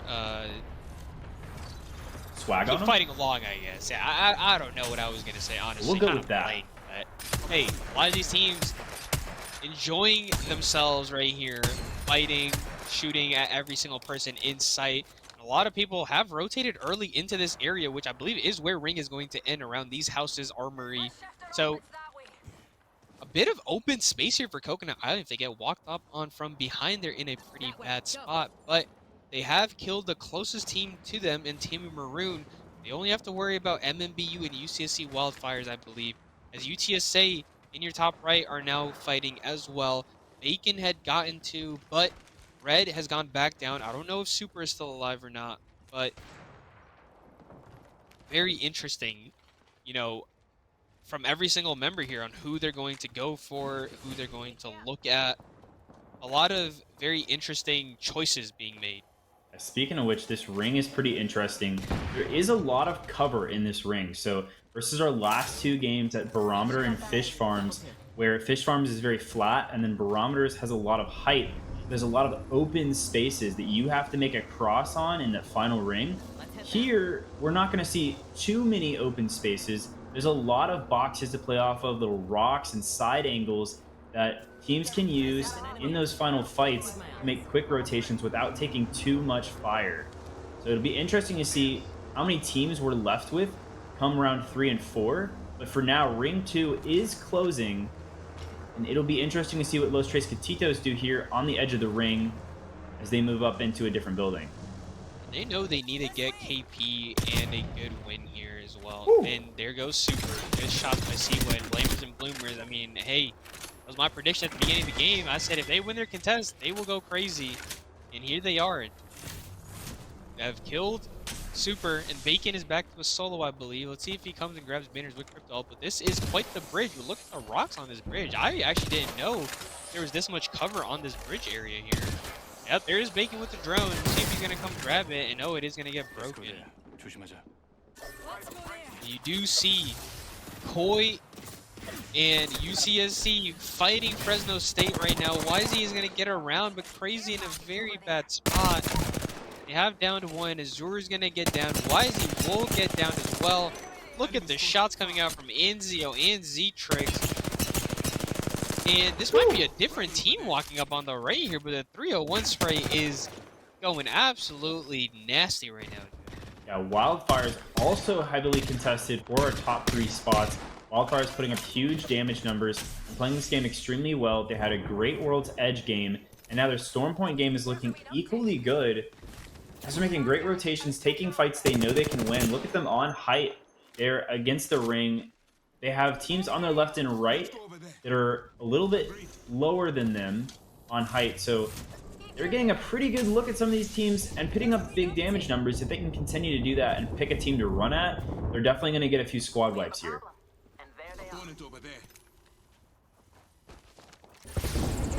So we see them move up in the general direction of 2 teams fighting in the buildings over here, including DPU Alphas down here. And they're getting nade stacked hard by Blamers and Bloomers. They're throwing in hearts, frags, everything they can. They get a big crack breaks. once flush. Look at this climb up by Fulin onto the window. Gonna break the serial, but he does get looked at. Chi-Town Max with the one clip through the window with the 301. Fulin got a little greedy there, and Blamers and Bloomers might have just thrown their game by doing that. Our Horizon Q does come out, and Chef is gonna try to hold them out while he can, but he's gonna start running back. Almost ran right into that Q. And see what has gotten Fulin out. Fulin is gonna start getting res. It's because UCSC walked up onto them. Koi now downs Max and Silver. I believe that's team 1. And DPU Alphas has now gone down. Yep. And that Koi fight should continue. SJSU though in this building chilling. And yeah, we're gonna go back and see Enemy close. UCSC now are gonna start fighting Blamers and Bloomers. These are two of the teams that are fighting for first place, trying to get out. Fresno State gets taken out, and Fulin still has not been picked up, so it is just 2 members left for MMBU, I believe. Oh no, that's Seawood that's gone down, so it might just be 1. It might just be Chef, but wow, absolutely crazy on the edge of ring rate here. Yeah, Wildfires again picking up that KP, taking fights they know they can win. They took that third party right there and turned it into some KP, and also got some eliminations on some teams that they want to get out of the way. MMBU still holding on, but definitely hurting there. And UTSA getting into a fight here. FSU going down for good today. Tough for them. They will not catch a break in our standings. They do have another week to pick it up, and you know it won't be what's the word I'm looking for? It won't be as bad. You know, they should be able to get back and potentially get into that top 20, because even though the top 20 is competitive, they should be able to get into it. And yep, there you go. Blamers and Bloomers have gone out. So UCSC and Coconut Island are probably going to be your teams vying for that first place. However, Blamers and Bloomers put up a good fight there. MMBU, though, is still alive, I believe. So a lot of these teams, that third spot is going to be very close when it comes down to it. UTSA as well are still alive themselves, and they are around 20 to 26, 27 points. So if they put up a huge game as well, they might be able to come in, sneak into that top 5, maybe into the top 3 as well if they put enough KP. So a lot of these teams around Edge doing very interesting stuff. Los Tres Gatitos, they get a good point game here. They might be able to sneak into that top 8 as well. They're climbing up onto this God Rock to try to look down. We have an enemy out there. Now this Let's see ring, what happens. very annoying. I'm sure many players just groaned as they saw that ring pull, because there is so much height to climb up of and play around in this final ring. If a team swings you and they do a better job of sticking together and hitting their shots, it's going to be over for any team that takes a slower time to rotate around a rock. Woo! Longbow And shots they- from Banana. I want to watch Banana just go absolutely nutty with this thing. Let's see if he can find people to actually shoot at. Fortunately, since they are, you know, toward the backside of the ring, a lot of these big rocks are going to be able to cover everybody. So Banana might not be able to shoot as many people as he wants to. He saw one person, and the person got hit, and a triple grab cannon is being taken to the other side. Oh, man. Whoever did that, that's quite interesting. And it looks like that may have been MMBU who did that.